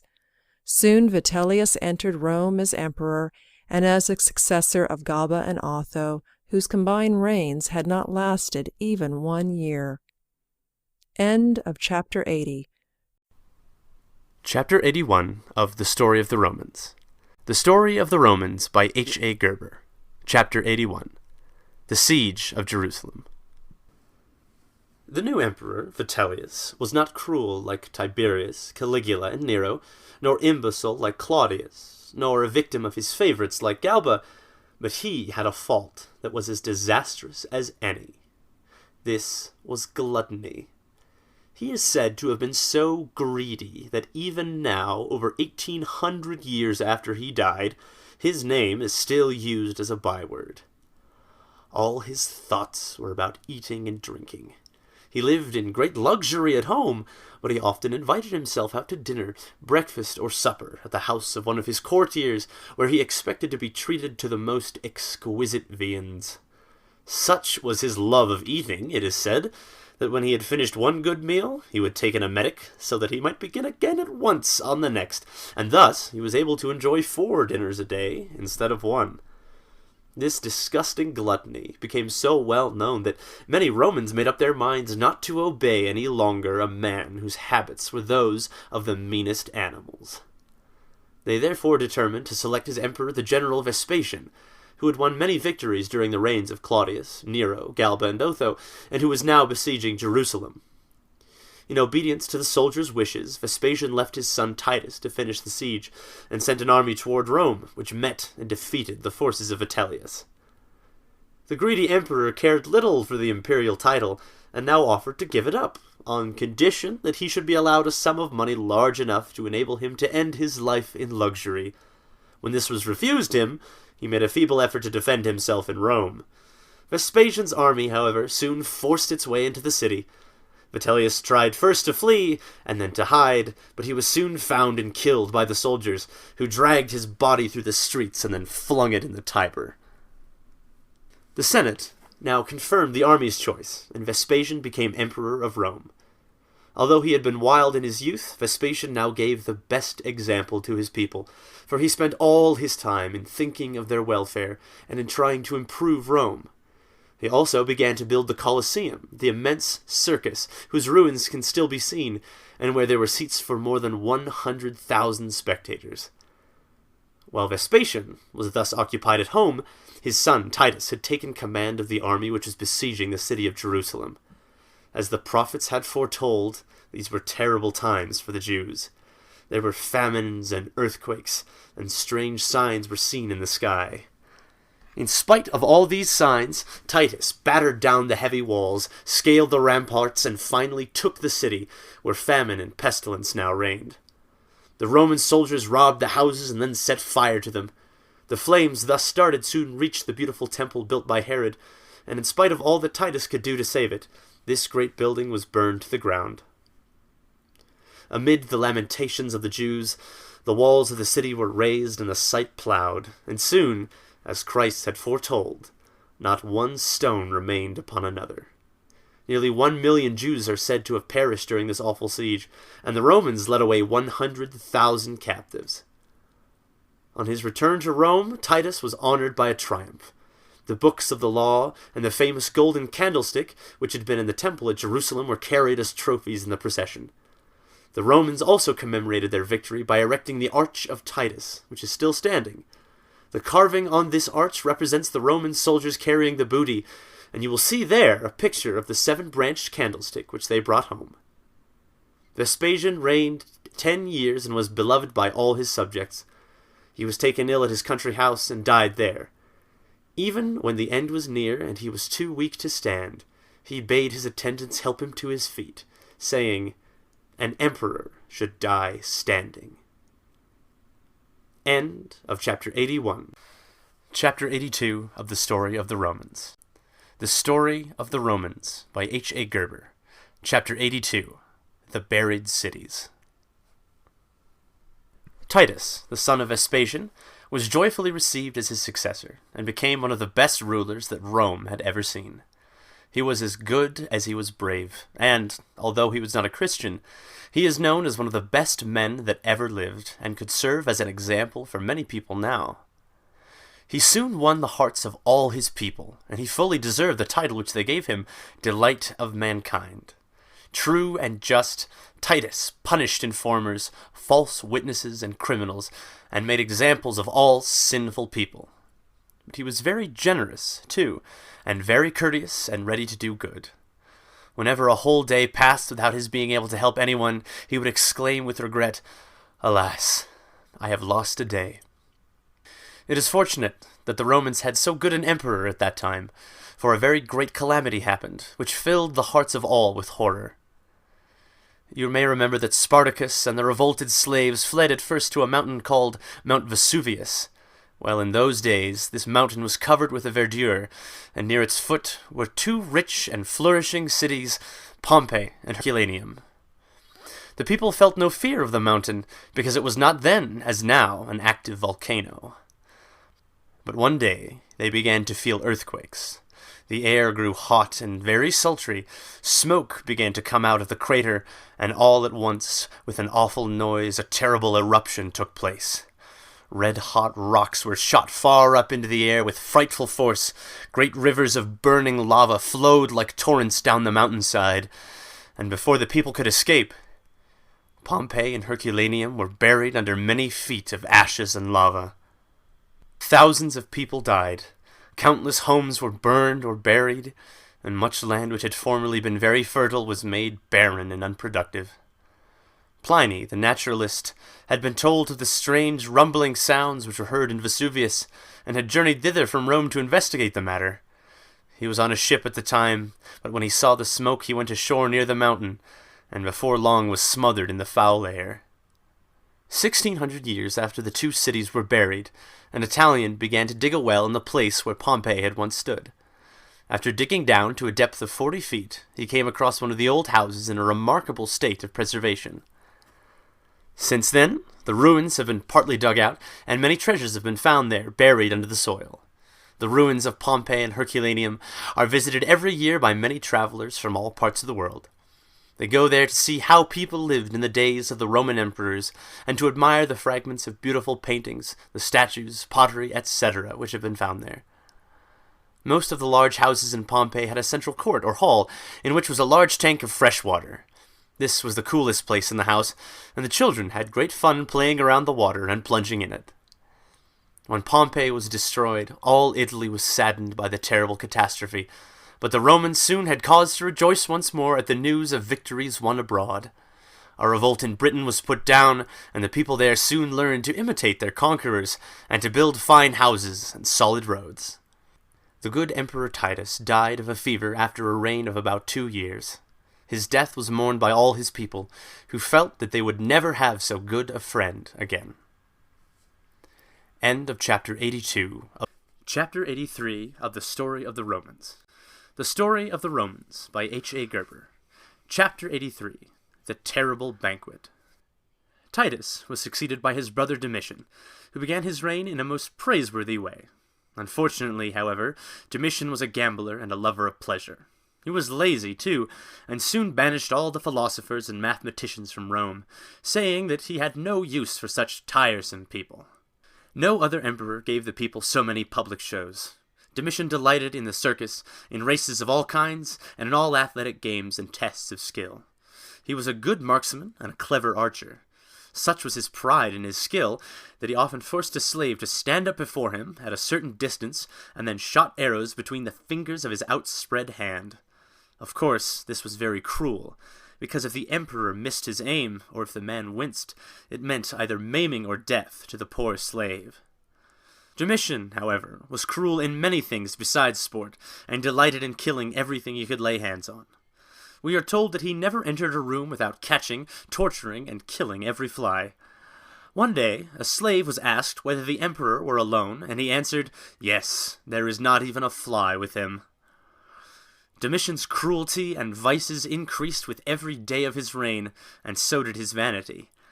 As he wished to enjoy the honors of a triumph, he made an excursion into Germany, and then came back to Rome, bringing his own slaves dressed to represent captives. Jealous of the fame of Agricola, the general who had subdued Britain, Domitian summoned him home under the pretext of rewarding him. While Agricola was in Rome, northern barbarians made several invasions, and the king of the Dacians inflicted a severe defeat on the Roman legion. So great, however, was the emperor's jealousy of his best general, that he made Agricola stay at home rather than let him win any more victories. Before many years, too, this great general was found dead, and no one knew the cause of his death, so the Romans all believed that Domitian had hired someone to murder him. As Domitian was not brave enough to fight the Dacians himself, he bribed them to return home. Then, coming back to Rome, he had a triumph awarded him just as if he had won a great victory. Not content with these honors, he soon ordered that the Romans should worship him as a god, and had silver and gold statues of himself set up in the temples. Domitian was never so happy as when he could frighten people or cause them pain. You will therefore not be surprised to hear about the strange banquet, or dinner party, to which he once invited his friends. When the guests arrived at the palace, they were led to a room all hung in black. Here they were waited upon by tiny servants with coal-black faces, hands, and garments. The couches, too, were spread with black, and before each guest was a small black column, looking like a monument and bearing his name. The guests were waited upon in silence, and given nothing but funeral baked meats, while mournful music, which sounded like a wail, constantly fell upon their ears. Knowing how cruel and capricious Domitian could be, the guests fancied that their last hour had come, and that they would leave the banquet hall only to be handed over to the executioner's hands. Imagine their relief, therefore, when they were allowed to depart unharmed. On the next day, the children who had waited upon them at table, and whose faces and hands had been blackened only for that occasion, came to bring them the little columns on which their names were inscribed. These, too, had lost their funeral hue, and the guests could now see that they were made of pure gold. Chapter 84 of the Story of the Romans. The Story of the Romans by H.A. Guerber. Chapter 84. The Emperor's Tablets. Some of the Roman legions, displeased at having so unworthy an emperor, revolted under their general Antonius. As he failed to please them, however, they did not fight very bravely for him, and his troops were completely defeated the first time they met the legions, which still remained faithful to Domitian. Although the soldiers had failed to get rid of Domitian, the cruel reign of that emperor was soon ended. He had married a wife by force, and she was known by the name of Domitia. Of course, she could not love a husband who had taken her against her will. Domitian therefore grew tired of her, and wrote her name down upon the tablets where he was wont to place the names of the next persons to be slain. Domitia found these tablets. Seeing her own name among several others, she carried the list to 2 Praetorian guards who were to die also, and induced them to murder Domitian. Under the pretext of revealing a conspiracy against him, these men sent a freedman into the imperial chamber. While Domitian was eagerly reading a paper upon which the names of the conspirators were written, this freedman suddenly drew out a dagger, which he had hidden beneath his robe, and dealt the emperor a mortal wound. Domitian fell, calling loudly for help. The Praetorian guard rushed in at the sound, but, instead of killing the freedman, they helped him dispatch their master, who had reigned about 15 years, but had not made a single friend. The Romans related that signs and prodigies foretold the emperor's death, and that an astrologer at Ephesus saw the crime reflected in the skies at the very moment when it happened. Under Domitian's reign there was another terrible persecution of the Christians, and John, a disciple of our Lord, was banished to the island of Patmos, where he wrote Revelation, the last book of the New Testament. Although John escaped on this occasion, he later became a martyr, for he was tortured by being plunged into boiling oil. It is said, however, in some stories, that John did not die in the boiling oil, but lived to be a very old man. On the spot where he is said to have suffered there is now a chapel, which bears his name. End of Chapter 85 of the Story of the Romans. The Story of the Romans by H.A. Guerber. Chapter 85. The Good Trajan. The wicked Domitian was succeeded by Nerva, a good, wise, and generous old man, who did all he could to repair the wrong which Domitian had done, and to induce the Romans to lead better lives. Unfortunately, however, Nerva was too old to reign long, and after 2 years he felt that his death was near. As he knew the Romans would be happier in the hands of a good man, he chose Trajan to be his successor. This Trajan was the Roman general who was in command of the troops in Germany. He had recently become the adopted son of Nerva, but he had stayed at his post, and was still in Germany when he heard that Nerva was dead, and that he was now emperor in his turn. The Romans were very eager to have Trajan return, that they might welcome him, but the new emperor knew that duty comes before pleasure, so he remained on the frontier until the barbarians were all reduced to obedience. Then only did he march southward. He entered Rome, on foot, not as a conqueror, but as a father returning to his waiting children. The people cheered him wildly, and all approved when they heard him say, as he handed a sword to the chief of the Praetorian Guard, "Use this for me, if I do my duty, against me, if I do not." Trajan was so gentle and affable that he won the hearts of all the people. This kindness never changed as long as he lived, and it won for him the title Father of his Country, which has never been given to any except the very best of men.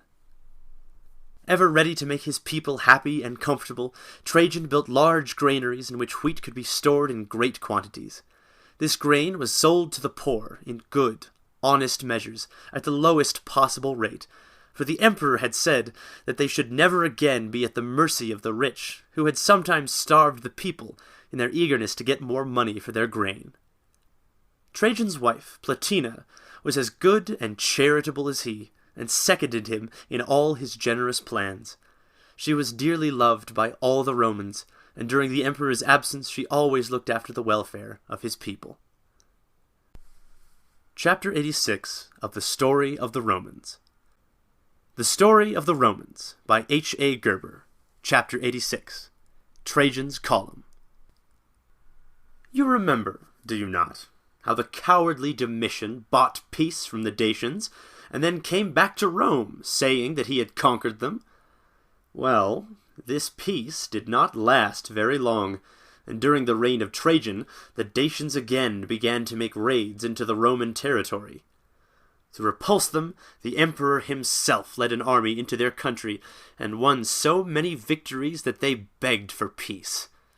Then, on his return to Rome, he received the honors of a triumph and the surname of the Dacian. In the very next year, however, the war broke out again. This time Trajan kept on fighting until the Dacians were completely conquered and their king had killed himself in despair. Then all Dacia became a Roman province, and the emperor received a second and much more magnificent triumph. Shortly after this, Trajan was forced to fight the Parthians, descendants of the Persians who had once invaded Greece. He won great victories over them also, and added a large province called Mesopotamia to the Roman Empire. During this campaign, he visited Babylon, which was rapidly falling into ruins, and saw the palace where Alexander the Great had died more than 400 years before. To commemorate the victories of Trajan, a column was erected in Rome. It stands there perfectly preserved, and still bears the name of the good emperor. While Trajan was in Asia, he was taken ill, and he died before he could reach Rome, although his dearest wish had been to breathe his last among his own people. In memory of him, the city where he died was named Trajanopolis, the city of Trajan. You will doubtless be surprised to hear that this emperor, who was so good and charitable as a rule, persecuted the Christians sorely. Many of them even suffered martyrdom by his order, but this was because he believed that they were wicked and perverse. Trajan, it is said, had been taught by Plutarch, a well-known writer, who related the lives of prominent men in a very fascinating way.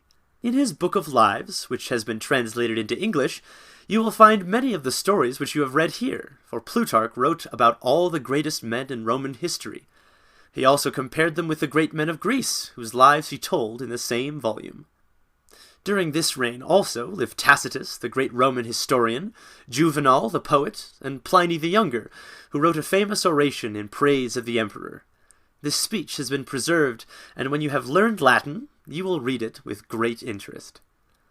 Such was the respect that the Romans felt for Trajan that during the next 200 years the senators always addressed a new emperor by saying, "Reign fortunately as Augustus, virtuously as Trajan."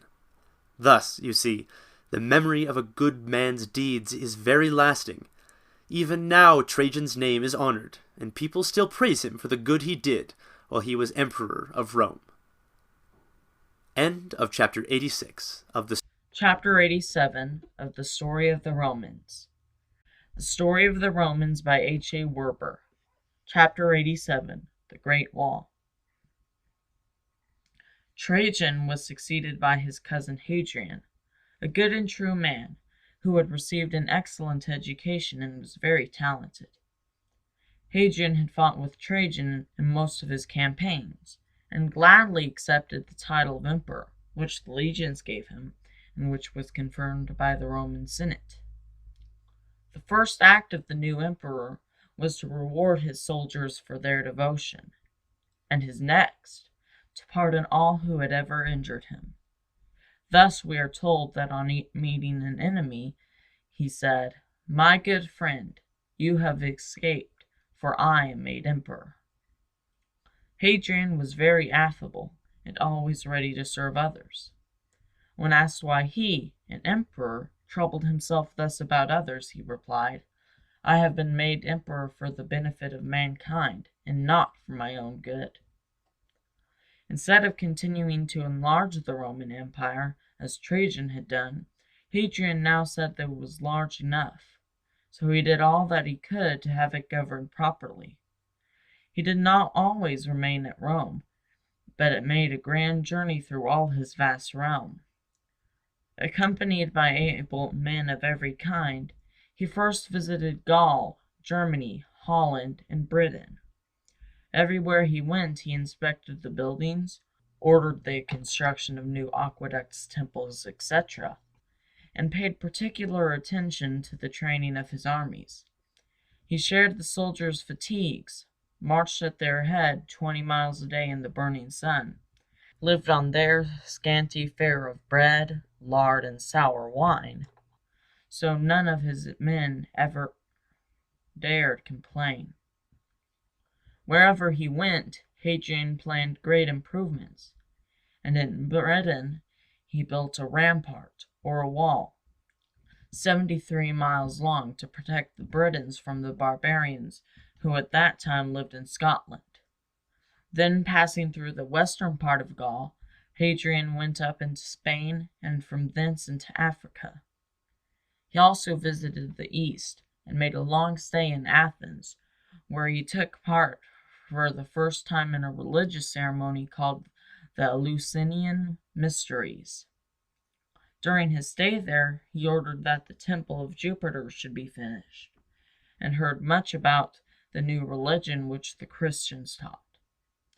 Although he had at first objected greatly to the Christians, Hadrian now began to like them, and even proposed to place Christ among the Roman gods, as Tiberius is said to have done many years before. End of chapter 87. Chapter 88 of the Story of the Romans. The Story of the Romans by H.A. Guerber. Chapter 88. Hadrian's Death. The Emperor Hadrian's chief delight was in building. For instance, he gave orders for the rebuilding of Carthage, and when he visited Egypt he had Pompey's tomb carefully repaired. In Palestine, Hadrian would have liked to rebuild Jerusalem. The Jews were delighted when they heard this, because the Christians had declared that the city would never rise again. Their joy, however, did not last long, for they and the Romans soon began a terrible quarrel which ended in a war. More than 500,000 Jews perished in the struggle, and countless Romans and Christians were also killed. After making 2 journeys to visit all the different parts of his empire, Hadrian went back to Rome, where he hoped to end his life in peace among learned men, and in devising new laws and erecting new buildings. He built a palace at Tibur and a fine tomb on the banks of the Tiber. This tomb was long known as Hadrian's Mole, but now is generally called the Castle of St. Angelo on account of the statue of the Angel of Michael which surmounts it. Hadrian, as we have seen, had been gentle and forgiving during the first part of his reign, but he now began to suffer from a disease which soon made him cross and suspicious. He therefore became very cruel, and, forgetting that he had once quite approved of the Christians, he ordered a 4th persecution, in which many were put to death.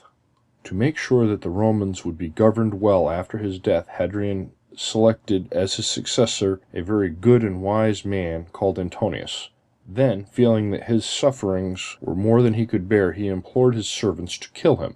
They all refused, so he sent for many doctors, and took all the medications they prescribed.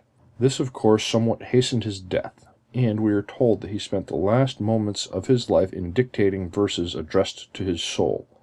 These are well known, and perhaps you will some day read them when you learn Latin, the language in which they were written. Hadrian was buried in the tomb which he had built on the banks of the Tiber, and when you go to Rome you will surely visit this building, although it is so old that many changes have been made to it since it was first finished. End of chapter 88. Chapter 89 of the Story of the Romans. The Story of the Romans by H.A. Guerber. Chapter 89. Antoninus Pius. When the new ruler was called to the throne, he received the surname Pius, because he had been very good to Hadrian when that emperor was ill and would fain have killed himself. Antoninus had no ambition to reign, but he accepted the crown, because it had been Hadrian's wish that he should look after the welfare of the Roman people. One of his first acts was to adopt another good man, Marcus Aurelius, as his successor, and to show clemency toward a few of the senators who conspired against him. The leaders of the conspiracy, fearing his wrath, killed themselves in their terror, but Antoninus would not allow any inquiry to be made into the plot, lest he should hear that there were other Romans who hated him. All through his long reign of more than 20 years, his gentleness and moderation continued, and his first and constant thought was the good of his people. Once, during a famine, he was stoned by some of the most ignorant Romans, who fancied that their sufferings were his fault. But, instead of punishing them, he freely forgave them, and divided all the food he had in his palace among the famished multitude. We are told that Antoninus built the great circus at Nimes, in Gaul, because his family had lived there, and that he ordered the erection of the huge aqueduct near there, which is known as the Bridge of the Guard. Antoninus once read the works of a philosopher named Justin, who had been converted to Christianity. From them he learned that the Christians, whom the Romans despised and ill-treated, taught their disciples nothing but good, and he therefore put an end to the persecutions against them. Although the emperor himself was not a Christian, he allowed the new sect to practice their religion openly. Before this, the Christians had been obliged to hide in the catacombs, long underground passages, where they had held their meetings in constant terror for their lives. When Antoninus died at the age of 74, the people all mourned for him as for a father, and they erected a column in his honor, of which nothing but the base can now be seen. We are told that this monument bore the emperor's favorite maxim, which was, "I would rather save the life of one citizen than put to death 1,000 enemies." Chapter 90 of the Story of the Romans. The Story of the Romans by H.A. Guerber. Chapter 90. The Model Pagan. Marcus Aurelius was a worthy successor of the good Antoninus. He was one of the best and most remarkable men that ever lived. He traced his descent from the second king of Rome, Numa Pompilius, and he himself has said, "To the gods I am indebted for having good grandfathers, good parents, a good sister, good teachers, good associates, good kinsmen and friends, nearly everything good." The new emperor had been most carefully brought up and educated, and never did good teachers have so good a pupil. He was not a Christian, but a pagan who practiced all the virtues which the Christians taught. He belonged to a school of philosophers called the Stoics, who said that people ought to bear nobly all the ills of this life and to seek to be good rather than happy. He delighted in reading and hearing of the lives of great and noble men, and specially admired Epictetus, the philosopher. This man, although only a lame slave, was one of the finest characters that ever lived, and the great emperor profited much by the teachings received from him. Marcus Aurelius thus learned to be simple, true, temperate, and good, and through the influence of Epictetus he became a model of pagan virtue. During the course of his life, this emperor wrote down many of the beautiful thoughts which occurred to him and many maxims for the education of his son. These writings have been preserved in a book called Meditations of Marcus Aurelius and are said to be the finest ever written after the Bible. Marcus Aurelius, although so fond of peace, did not enjoy much of it during his reign, for there was constant trouble with the barbarians in Germany and Britain. As soon as these disturbances began, the Parthians in the east revolted also, and Verus, whom Marcus Aurelius had made associate ruler of Rome, was sent out to fight them. This Verus, unfortunately, was as bad as Aurelius was good. While he was in Rome he behaved very well, but when far away from his virtuous colleague, he began to live a very wicked life. Had not his generals fought bravely for him, the Parthians would never have been conquered, for he spent most of his time in idleness or in eating and drinking to excess. When Verus returned home, he claimed and received the honors of a triumph, although they belonged in reality to his generals. The joy of the Romans at his return, however, was soon changed to mourning, because the troops brought back from the east a horrible disease which caused the deaths of hosts of people. The Romans were almost wild with terror, owing to this disease and to the floods and famines which took place at about the same time. But Marcus Aurelius showed great courage, and went among them trying to relieve their sufferings and exhorting them to be patient. Hoping to put an end to such scourges, the people made great offerings to the gods, and when these failed to bring any relief, the pagan priests accused the Christians of causing all their wars.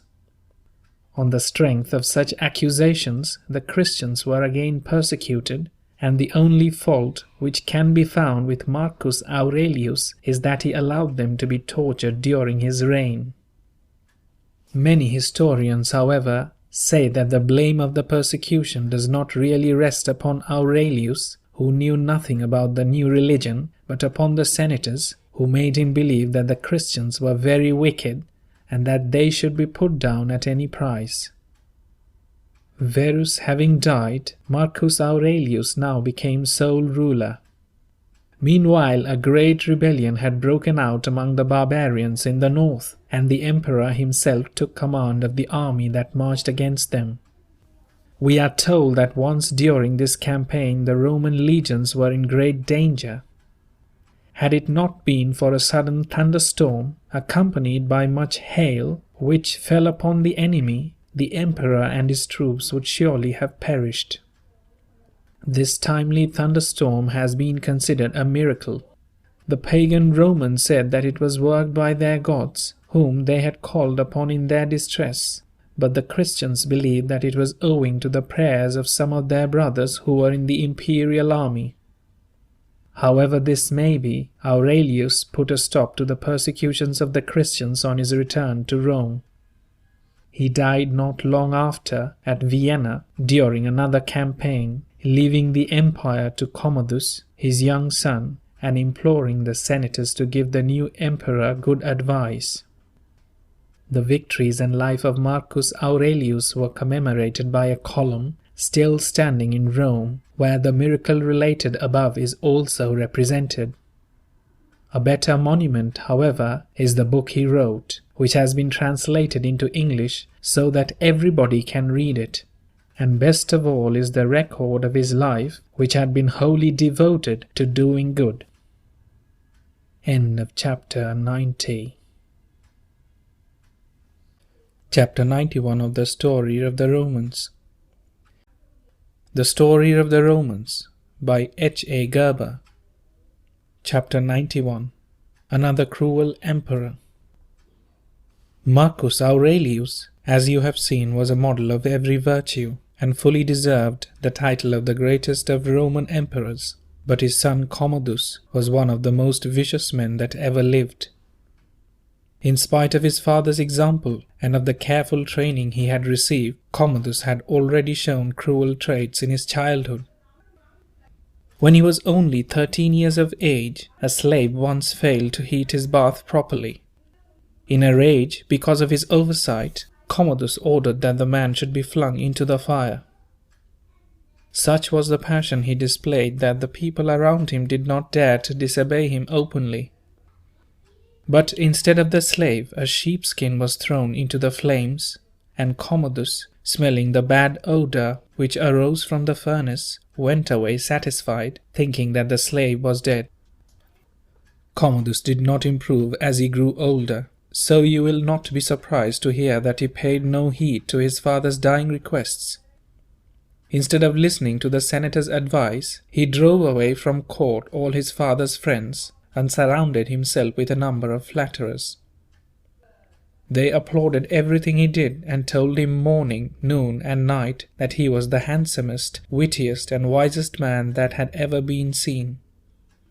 At the end of 3 years they had managed to turn his head completely and to help him undo much of the good his father had done. Of course, so cruel and bad a man as Commodus had many enemies and could not expect to live long. Once, as he was coming from the games, a man sprang upon him with dagger raised and cried, "The Senate sends you this." By a quick movement, Commodus dodged the blow, and the would-be murderer was seized by the guards. The man was then tortured to make him reveal the names of his accomplices, and among them was the emperor's own sister. This attempt made Commodus both angry and suspicious. All those suspected of having taken part in the conspiracy were either exiled or slain, and it is said that the emperor never trusted anyone again and became a perfect monster of cruelty and vice. Commodus was passionately fond of all kinds of gladiatorial shows, in which he liked to take part himself, as he was very vain. But he was as cowardly as vain, so he always used the best of weapons, while his opponents were armed with leaden swords, which could do him no harm. The emperor also delighted in fighting against wild beasts from a very safe place, where they could not possibly come to him. When he had killed them all, he boastfully called himself the Roman Hercules, and insisted that his people should worship him. Another pastime of which Commodus is said to have been very fond was playing barber to his servants. But, as he would accidentally cut off their ears, lips, or noses, his slaves were not eager for the honor of being thus served by their master. Although the barbarians grew ever bolder and finally made open war on the legions, Commodus did not go forth to fight them. Instead, he sent his generals to the front, while he remained in Rome, where he thought of nothing but his pleasures and of killing as many people as possible. Like Domitian, he had a tablet on which he daily wrote the names of his next victims. This tablet once fell into the hands of his wife Marcia, who discovered her own name among those of several senators and officers who were to be slain. Marcia showed the list to two of these proposed victims, and they resolved to murder the wicked emperor in order to save their own lives. They therefore began by poisoning his food, and when they saw that the drug did not act quickly enough, they hired a slave to murder him. Commodus was not quite 32 when he thus died, and his reign had lasted only 12 years. Instead of mourning for him as they had for his good father, all his subjects openly rejoiced, and throughout the empire people sighed with relief when they knew that he was dead. End of chapter 91. Chapter 92 of the Story of the Romans. The Story of the Romans by H. A. Guerber. Chapter 92. An Unnatural Son. The Praetorian Guard by this time fancied that they could have things all their own way. They now elected and killed 2 emperors, Pertinax and Julianus, and finally decided to obey a third, Septimius Severus, who entered Rome as a conqueror at the head of the legions he had commanded in Illyria. For the sake of the people who had loved Pertinax, the new emperor ordered that he should be placed among the gods, and that a ceremony called an apotheosis should take place for this purpose. A waxen image of the dead Pertinax lay in state for a whole week upon a golden bed, and was then publicly burned on a huge pyre. When the flames rose up around it, an eagle purposely hidden in the pyre was set free, and flew up into the sky in terror. The ignorant spectators were then told that the eagle had carried the soul of Pertinax up to heaven, and that they must henceforth worship him. Having become master of Rome, and secured the approval of the people, Severus turned all his energies against his 2 rivals, for both the legions of Britain and Gaul and those of Syria had elected emperors at the very time when the legions in Pannonia and Illyria named him for the same office. Severus first went east to fight Niger, his most dreaded rival. Several battles were fought, ending with the defeat and death of the Syrian leader. Niger's head was then cut off and flung over the walls of Byzantium, his principal stronghold on the Bosphorus. When the people beheld this bloody token, they fought even harder than before to defend the city. But although they made a glorious resistance, Severus at last forced them to surrender. By his order the city was sacked, the walls razed, and the people reduced to slavery. But as you will soon see, Byzantium rose again, and soon became the rival of Rome. As one of his rivals had been killed, Severus now marched westward to meet Albinus the other. the two armies met in Gaul near Lyons, and a terrible battle was fought, in which Severus won the victory by his personal bravery in the face of great danger. The emperor now went back to Rome, where 29 senators were slain by his order because they had dared to take sides with his rival. Then, to make sure that the empire would not pass out of his family, he made both his sons associate emperors. Severus, the 20th emperor of Rome, was very strict in making everybody obey him and was a stern ruler. He also won much glory as a general and fought many battles in many lands. His last campaign was in Britain, where he had gone to suppress an insurrection and where his two sons accompanied him. We are told that Caracalla, the eldest son, was so eager to be emperor in his turn that he made an attempt to murder his father during this campaign. Grieved to the heart by such unnatural conduct, Severus privately reproved his son and even offered him a sword, saying, "There, kill me if you dare." Although Caracalla did not take advantage of the permission thus given him, he is suspected of having poisoned his father a little later. Severus died in Britain at York, and his last words are said to have been the following, addressed to his funeral urn: "Little urn, thou shalt soon contain him for whom the universe seemed too small." End of chapter 92. Chapter 93 of the Story of the Romans. The Story of the Romans by H. A. Guerber. Chapter 93. The Senate of Women. Severus was succeeded by his two sons Geta and Caracalla. Geta the younger was in his brother's way, and to get rid of him this monster pursued and murdered him in his mother's arms. Having thus become sole master of the empire, Caracalla surpassed all those who came before him in cruelty and vice. He was so suspicious that he is said to have murdered 20,000 persons simply because he fancied that they were opposed to him. Then too, hearing that the people at Alexandria had ventured to make jokes about him, he had all the inhabitants put to the sword without any regard for either age or sex. Caracalla visited all the different parts of his realm merely for the sake of plundering his subjects. Part of the money he spent in building some famous public baths at Rome, but he committed so many crimes that the people all hated him. Macrinus, the commander of the Praetorian Guard, finally murdered and succeeded him, but his reign was soon brought to an end too by the election of Heliogabalus by the Syrian troops. Although the new emperor was only 14 years of age, he had already erected as high priest of the Syrian god Heliogabalus, whose Greek name he had taken as his own. The beauty of Heliogabalus was remarkable, and he delighted in wearing magnificent robes and in taking part in imposing ceremonies. He is noted in history chiefly for his folly and his vices, and is said to have married and divorced 6 wives before he was 18 years old.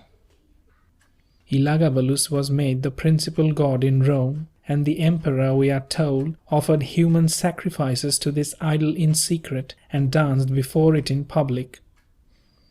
Either to make fun of the senators or to satisfy a fancy of his mother and grandmother, Heliogabalus made a senate for women. His mother was made chief of the new assembly and presided at every meeting with much pomp and gravity. Even the Romans were shocked by the emperor's conduct, so the soldiers soon rose up against him. Bursting into the palace one day, they dragged Heliogabalus from the closet where he was hiding, killed him and his mother, and scornfully flung their bodies into the Tiber. As soon as the soldiers had murdered the emperor, they proceeded to elect his cousin Alexander, who proved a great contrast to him in every way. Both of these young men belonged to the family of Severus, but while Heliogabalus was ignorant and vicious, Alexander was both wise and good. Unfortunately, however, he was not intended for the ruler of so restive a people as the Romans. Although he shone as a painter, sculptor, poet, mathematician, and musician, he had no military talents at all. During his reign, the barbarians came pouring over the Rhine and threatened to overrun all Gaul. Alexander marched against them in person, for he was no coward, but he was slain by his own soldiers during a mutiny. The trouble is said to have been caused by Maximinus, who became Alexander's successor and hence the 25th emperor of Rome. End of chapter 93. Chapter 94 of the Story of the Romans. The Story of the Romans by H.A. Guerber. Chapter 94. The Gigantic Emperor. The new emperor Maximinus was of peasant blood and was a native of Thrace. He was of uncommon strength and size, and very ambitious indeed. As he found the occupation of herdsman too narrow for him, he entered the Roman army during the reign of Severus, and soon gained the emperor's attention by his feats of strength. We are told that he was more than 8 feet high, that his wife's bracelet served him as a thumb ring, and that he could easily draw a load which a team of oxen could not move. He could kill a horse with one blow of his fist, and it is said that he ate 40 pounds of meat every day and drank 6 gallons of wine. A man who was so mighty an eater and so very tall and strong was of course afraid of nothing, and you will not be surprised to hear that he was winner in all athletic games, and that he quickly won the respect of the Roman soldiers. Maximinus was noted for his simplicity, discipline, and virtue as long as he was in the army, but he no sooner came to the throne than he became both cruel and wicked. He persecuted the Christians, who had already suffered 5 terrible persecutions under Roman emperors, and he spent the greater part of his time in camp. He waged many wars against the revolted barbarians, and we are told that he fought in person at the head of his army in every battle. The cruelty and tyranny of Maximinus soon caused much discontent, so his reign lasted only about 3 years. At the end of that time his troops suddenly mutinied and murdered him and his son while they were sleeping at noon in their tent.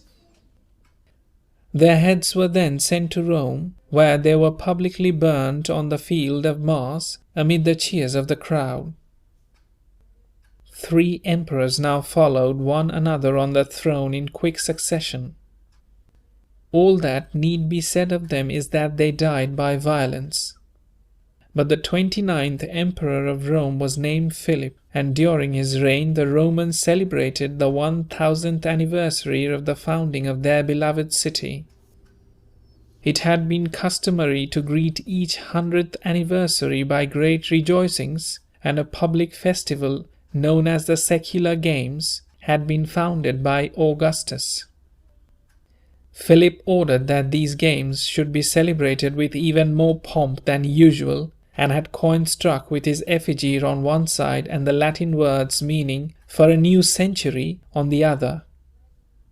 None but Roman citizens were allowed to take part in this festival, and the religious ceremonies, public processions, and general illuminations are said to have been very grand indeed.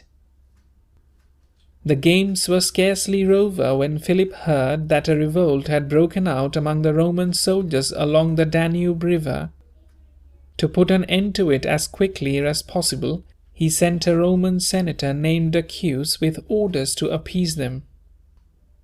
Decius did his best to bring the soldiers back to obedience, but they were so excited that they would not listen to any of his speeches in favor of Philip. Instead of submitting, they elected Decius emperor, much against his will, and forced him, under penalty of death, to lead them against Philip. The army commanded by the unhappy Decius met Philip and defeated him. Philip was killed, and the new emperor marched on to Rome, where he soon began a fearful persecution of the Christians.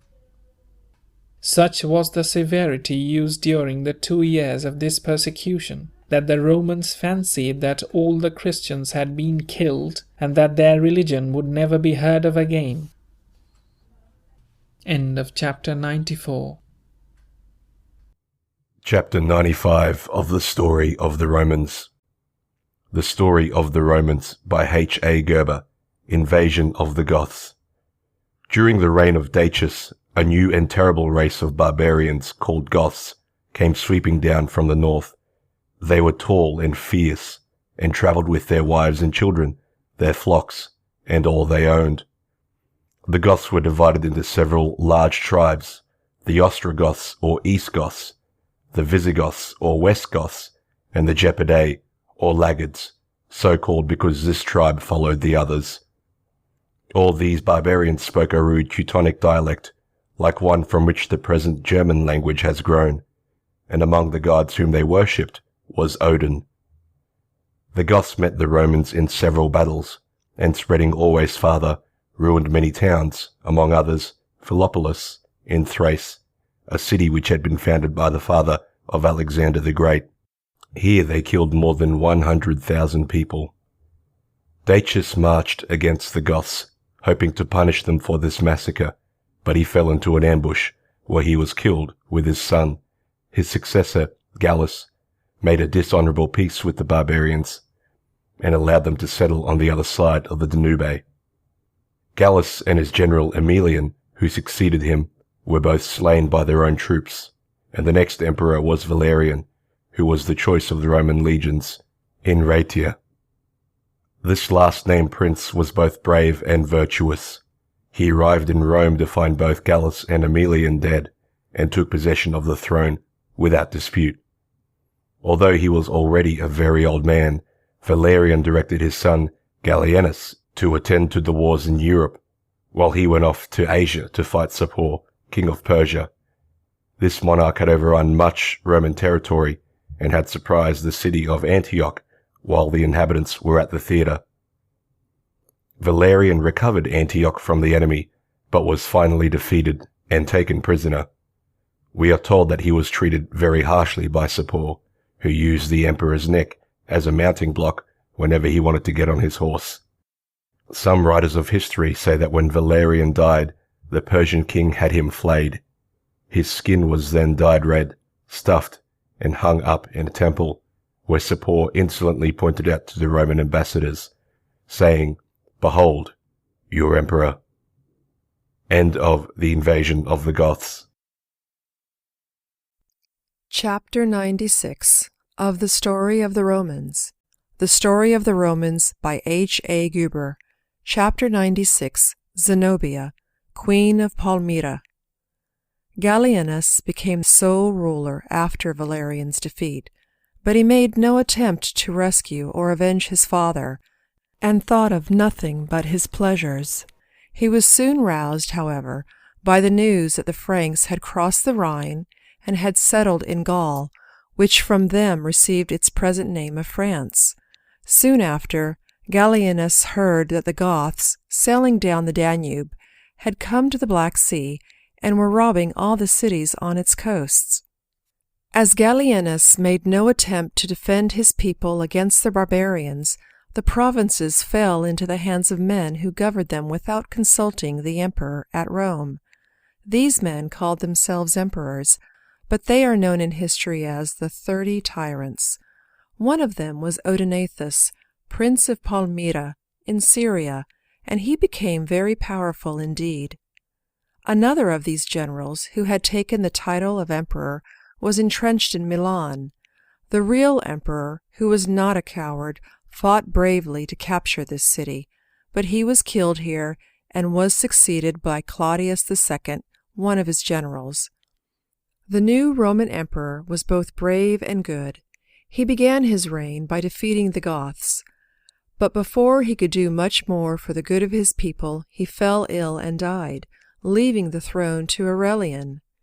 In the meanwhile, the kingdom of Palmyra had been gaining in power and extent.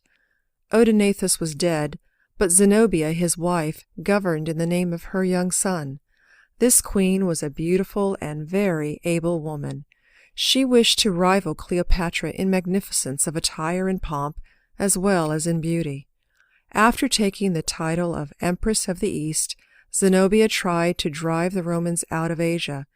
In full armor, she led her troops into battle and conquered Egypt, and she entered into an alliance with the Persians. Aurelian, having subdued the Goths, now led his legions against Zenobia. The queen of Palmyra was defeated and her capital taken, and though she attempted to flee, she fell into the hands of the Romans. Many of Zenobia's most faithful supporters were killed, and among them was her secretary, the celebrated writer Longinus. Palmyra itself was at first spared, but the inhabitants revolted soon after the Romans had left. Aurelian therefore retraced his steps, took the city for the second time, and, after killing nearly all the people, razed both houses and walls. Today there is nothing but a few ruins to show where the proud city of Palmyra once stood, yet its wealth had been so great that even the Romans were dazzled by the amount of gold which they saw in Aurelian's triumph. They also stared in wonder at Zenobia, the proud Eastern queen, who was forced to walk in front of Aurelian's car. The unhappy woman could scarcely carry the weight of the priceless jewels with which she was decked for this occasion. When the triumph was over, Zenobia was allowed to live in peace and great comfort in a palace near Tibur, and here she brought up her children as if she had been only a Roman mother. Her daughters married Roman nobles, and one of her sons was given a small kingdom by the generous Aurelian. About a year after the triumph in which Zenobia had figured, Aurelian was murdered, and for a short time no one dared accept the throne, for fear of dying a violent death. At last the Senate chose a relative of the great Roman historian Tacitus, but he died of fever 6 months after his election while he was on his way to fight the Persians. End of chapter 96. Zenobia. Chapter 97 of the Story of the Romans. The Story of the Romans by H.A. Guerber. A prophecy fulfilled. Several other emperors succeeded Tacitus at short intervals, and all died violent deaths after very brief reigns. Finally, the army called Diocletian, an Illyrian soldier, to the throne. It seems that a northern priestess had once foretold that Diocletian would gain the Roman throne when he had killed the boar. All the people at this time were more or less superstitious, so Diocletian spent much time hunting. But although he killed many boars, he was not for a long time named the emperor. Now the 2 emperors who came before Diocletian were murdered by a burly soldier named Aper, a Latin word meaning boar. Some of the legions then elected Diocletian to this office, and he, wishing to punish the murderer for his double crime, struck Aper down with his own hand. His soldiers were familiar with the prophecy of the priestess, and they now cried that he would surely gain the throne, because he had killed the boar. True enough, Diocletian's only rival was soon slain, and he was declared emperor by all the Romans. Diocletian, however, found that the Roman Empire was too large and hard to govern for a single ruler. He therefore made his friend Maximian associate emperor. Then he said that Galerius and Constantius should be called Caesars, and gave them also a portion of the empire to govern. These 4 Roman rulers had their capitals at Nicomedia, Milan, Sirmium, and Treves. And now when a new epoch begins, with Rome no longer the central point of government. Diocletian remained the head and acknowledged leader and advisor of the other rulers, but his reign was troubled by invasions of the barbarians, a war in Persia, and a persecution of the Christians, the worst and bloodiest that had ever been known. A lover of solitude and simplicity, Diocletian soon tired of this imperial life. Therefore, when he felt that his strength no longer permitted him to serve the people, he withdrew to a quiet retreat in his native city of Salona, where he spent his last 8 years in growing vegetables for his amusement. As Maximian had retired at the same time as Diocletian, the Roman Empire was now divided between Galerius and Constantius, who were known as the empires of the East and of the West, respectively. Constantius, having obtained the West for his share, went to Britain to suppress a revolt. He died at York, and his son Constantine became emperor in his stead. Constantine's claim to the empire was disputed by several rivals, but the strongest among them was Maxentius, who ruled Italy and had a large army. On his way to meet him, Constantine became a Christian, thanks to a miracle which the ancient writers relate about as follows. At noontime on the day before his battle with Maxentius, Constantine and his army were startled by a brilliant cross, which suddenly appeared in the sky. Around the cross were the Greek words meaning, "By this sign conquer." Constantine was so moved by the vision that he made a vow to become a Christian if he won the victory. He also ordered a new standard, called a labarum, which bore the cross, and the inscription he had seen in the skies. This was always carried before him in battle. The two armies met near Rome. Maxentius was defeated, and Constantine entered the city in triumph. In memory of his victory, a fine arch was built, which is standing still, and is always called the Arch of Constantine. End of chapter 97. Chapter 98 of the Story of the Romans. The Story of the Romans by H.A. Guerber. Chapter 98. The vow which Constantine had made was duly kept, to the great satisfaction of his mother Helena, who was a very devout Christian.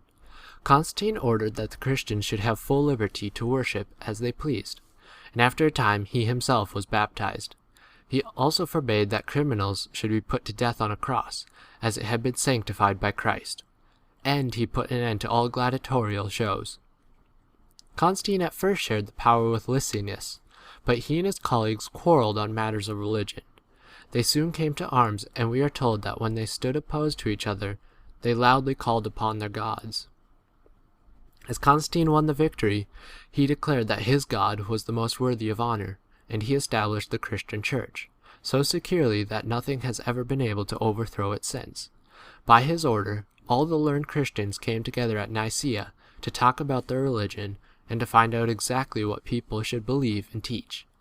Here they said that Arius, a religious teacher, had been preaching heresy, and they banished him and his followers to a remote part of the empire.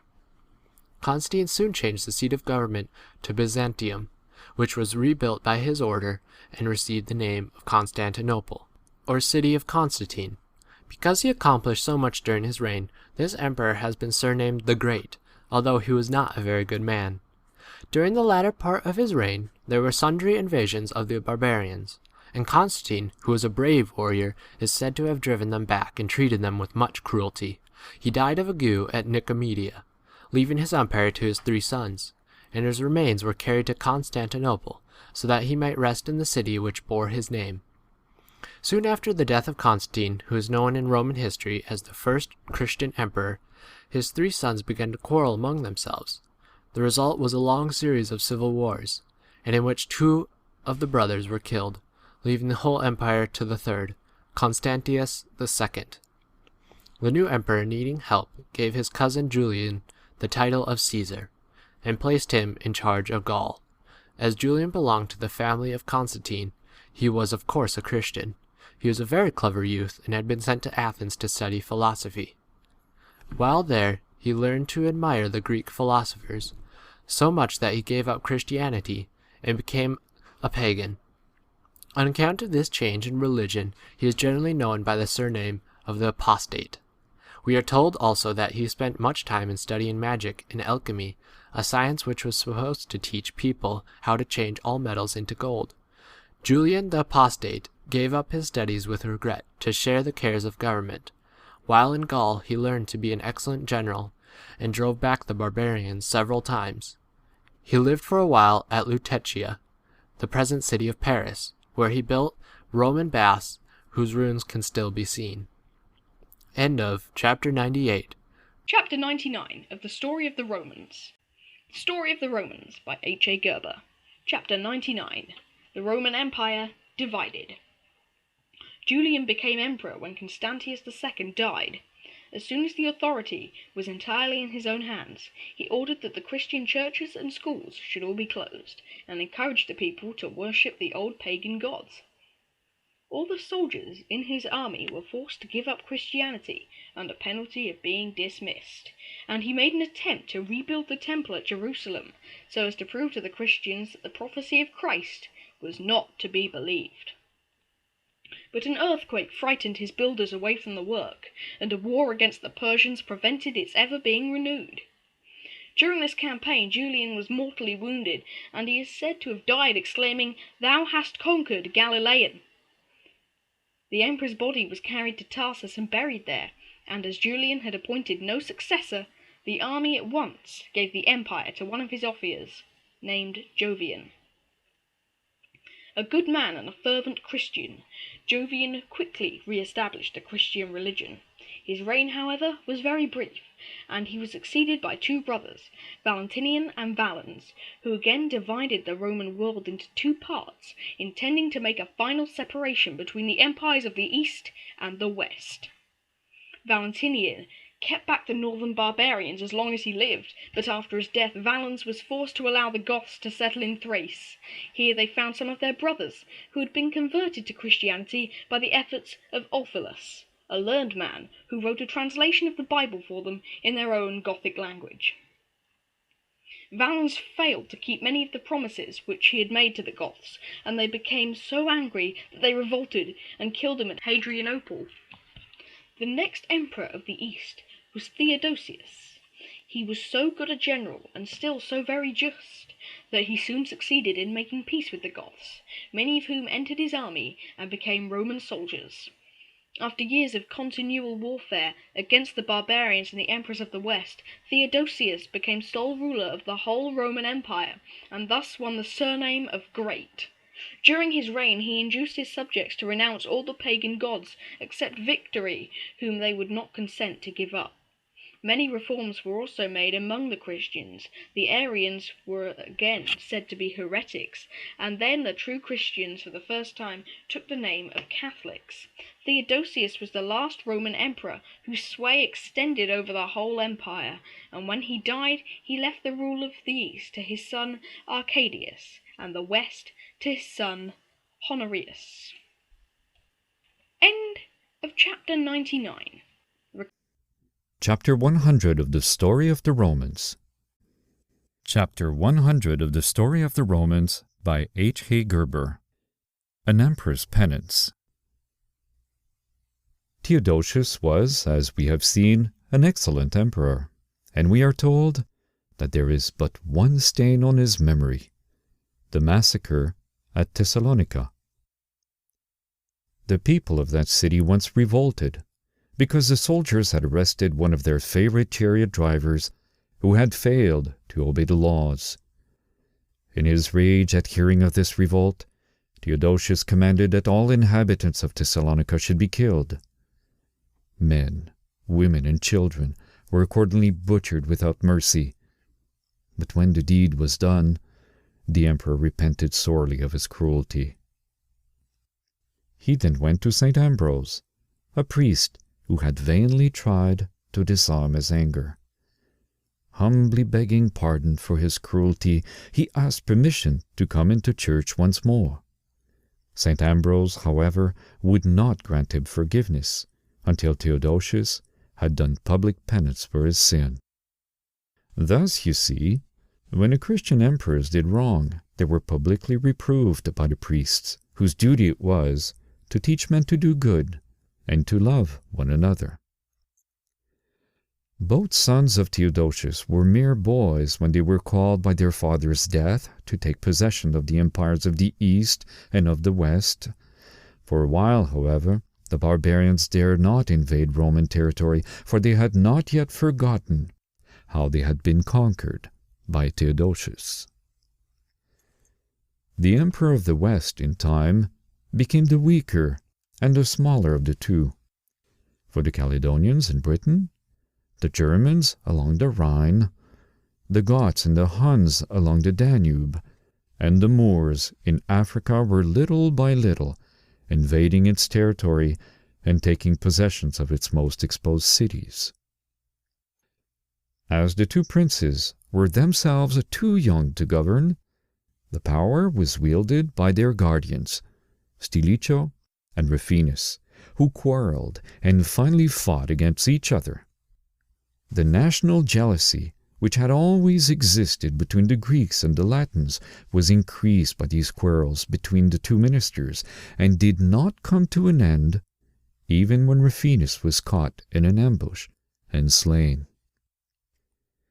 When the Goths saw that the empire of the East and the West were too busy quarreling with each other to pay any attention to them, they suddenly marched into Greece under Alaric.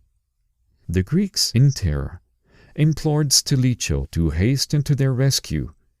He came and won a victory over the Goths, but instead of following up his advantage, he soon returned to Italy. The Goths, seeing this, soon followed him thither and laid siege to Milan.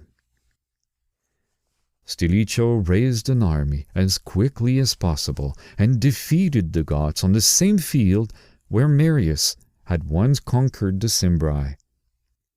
But the Goths, although defeated, secured favorable terms before they withdrew. Honorius, Emperor of the West, had been very badly frightened by the appearance of the Goths in Italy. In his terror, he changed his residence to the city of Ravenna, where he fancied that he could better defend himself if they attacked him. End of Chapter 100. Chapter 101 of the Story of the Romans. Chapter 101 of the Story of the Romans by H.A. Guerber. Sieges of Rome. The Goths had scarcely gone when some other barbarians made an invasion, and this time Florence was besieged. The town held out bravely until Stilicho could come to its rescue, and then the invaders were all captured and either slain or sold into slavery. Shortly after this, however, Stilicho was murdered by the soldiers whom he had so often led to victory. The news of trouble among the Romans greatly pleased Alaric, the king of the Goths, and when the money which Stilicho had promised him failed to come, he made a second raid into Italy. This time, Alaric swept on unchecked to the very gates of Rome, which no barbarian army had entered since the Gauls had visited it about 800 years before. The walls were very strong, and the Goths saw at once that the city could not be taken by force, but Alaric thought that it might surrender through famine. The blockade was begun. The Romans suffered greatly from hunger, and soon a pestilence ravaged the city. To bring about the departure of the Goths, Romans finally offered a large bribe, but as some of the money was not promptly paid, Alaric came back and marched into Rome. Again promises were made but not kept, and Alaric returned to the city a third time and allowed his men to plunder as much as they pleased. Then he raided all the southern part of Italy and was about to cross over to Sicily when he was taken seriously ill and died.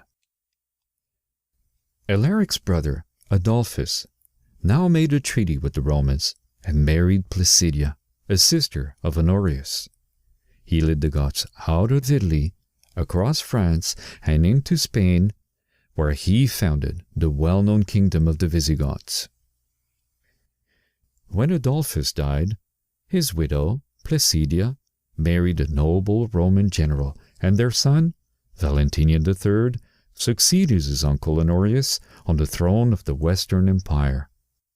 During his reign, there were civil wars, and his territory was made still smaller, for Genseric, king of the Vandals, took possession of Africa. The Huns, in the meanwhile, had seized the lands once occupied by the Goths, and they now became a united people under their king Attila, who had been called the Scourge of God. By paying a yearly tribute to these barbarians, the Romans managed for a time to keep them out of the empire and induced them thus to pursue their ravages elsewhere. But after becoming master of most of the territory beyond the Danube and the Rhine, Attila led his hordes of fierce Huns and other barbarians, numbering more than 700,000 men, over the Rhine and into the very heart of France. There, not far from Chalons, took place one of the fiercest and most important battles of Europe. Attila was defeated with great loss by the Roman allies, but the next year he led his army over the Alps and down into the fertile plains of Italy. Here, Pope Leo, the Bishop of Rome, met Attila and induced him to spare Rome and leave Italy, upon condition that the sister of Valentinian should marry him. This marriage never took place, however, for Attila returned home and married a Gothic princess named Ildico. We are told that she murdered him on her wedding night to avenge the death of her family whom Attila had slain. But some historians say that the king died from bursting a blood vessel. End of chapter 101. Chapter 102 of the Story of the Romans. The Story of the Romans by H.A. Guerber. End of the Empire of the West. A few years after the death of the terrible Attila, Valentinian was murdered, and during the next 20 years, 9 emperors reigned, and there were troubles and wars without end. The people were very superstitious in those times, and, as their troubles increased, someone suddenly remembered that Romulus, the founder of Rome, had seen 12 vultures. The report was soon spread all over the country that these 12 vultures represented as many centuries, and that, as Rome had been founded about 1200 years before, its rule would soon be at an end. In the course of these 20 years, Genseric, king of the Vandals, came over from Africa, captured Rome, and allowed his soldiers to sack it for 14 days. As his men were very rough indeed, they destroyed many things which they could not carry away. And when they departed, they took with them the widow of Valentinian and her daughters, and reduced many noble Romans to slavery. Romulus Augustulus was the last of these 9 emperors. Soon after his election, Odoacer, the leader of a tribe of Germans, made himself king of Italy, deposed Romulus Augustulus, and began to rule in his stead. The Empire of the West then came to an end, AD 476, and Rome, which had been founded by one Romulus, was shorn of its glory under another emperor of the same name, after having ruled nearly all the known world for many a year. The Roman Senate, seeing that the Western Empire was ended, now sent the tiara and purple robes to Constantinople, where the Eastern Empire continued until the city fell into the hands of the Turks in 1453. End of the Empire of the West. End of The Story of the Romans by H.A. Guerber.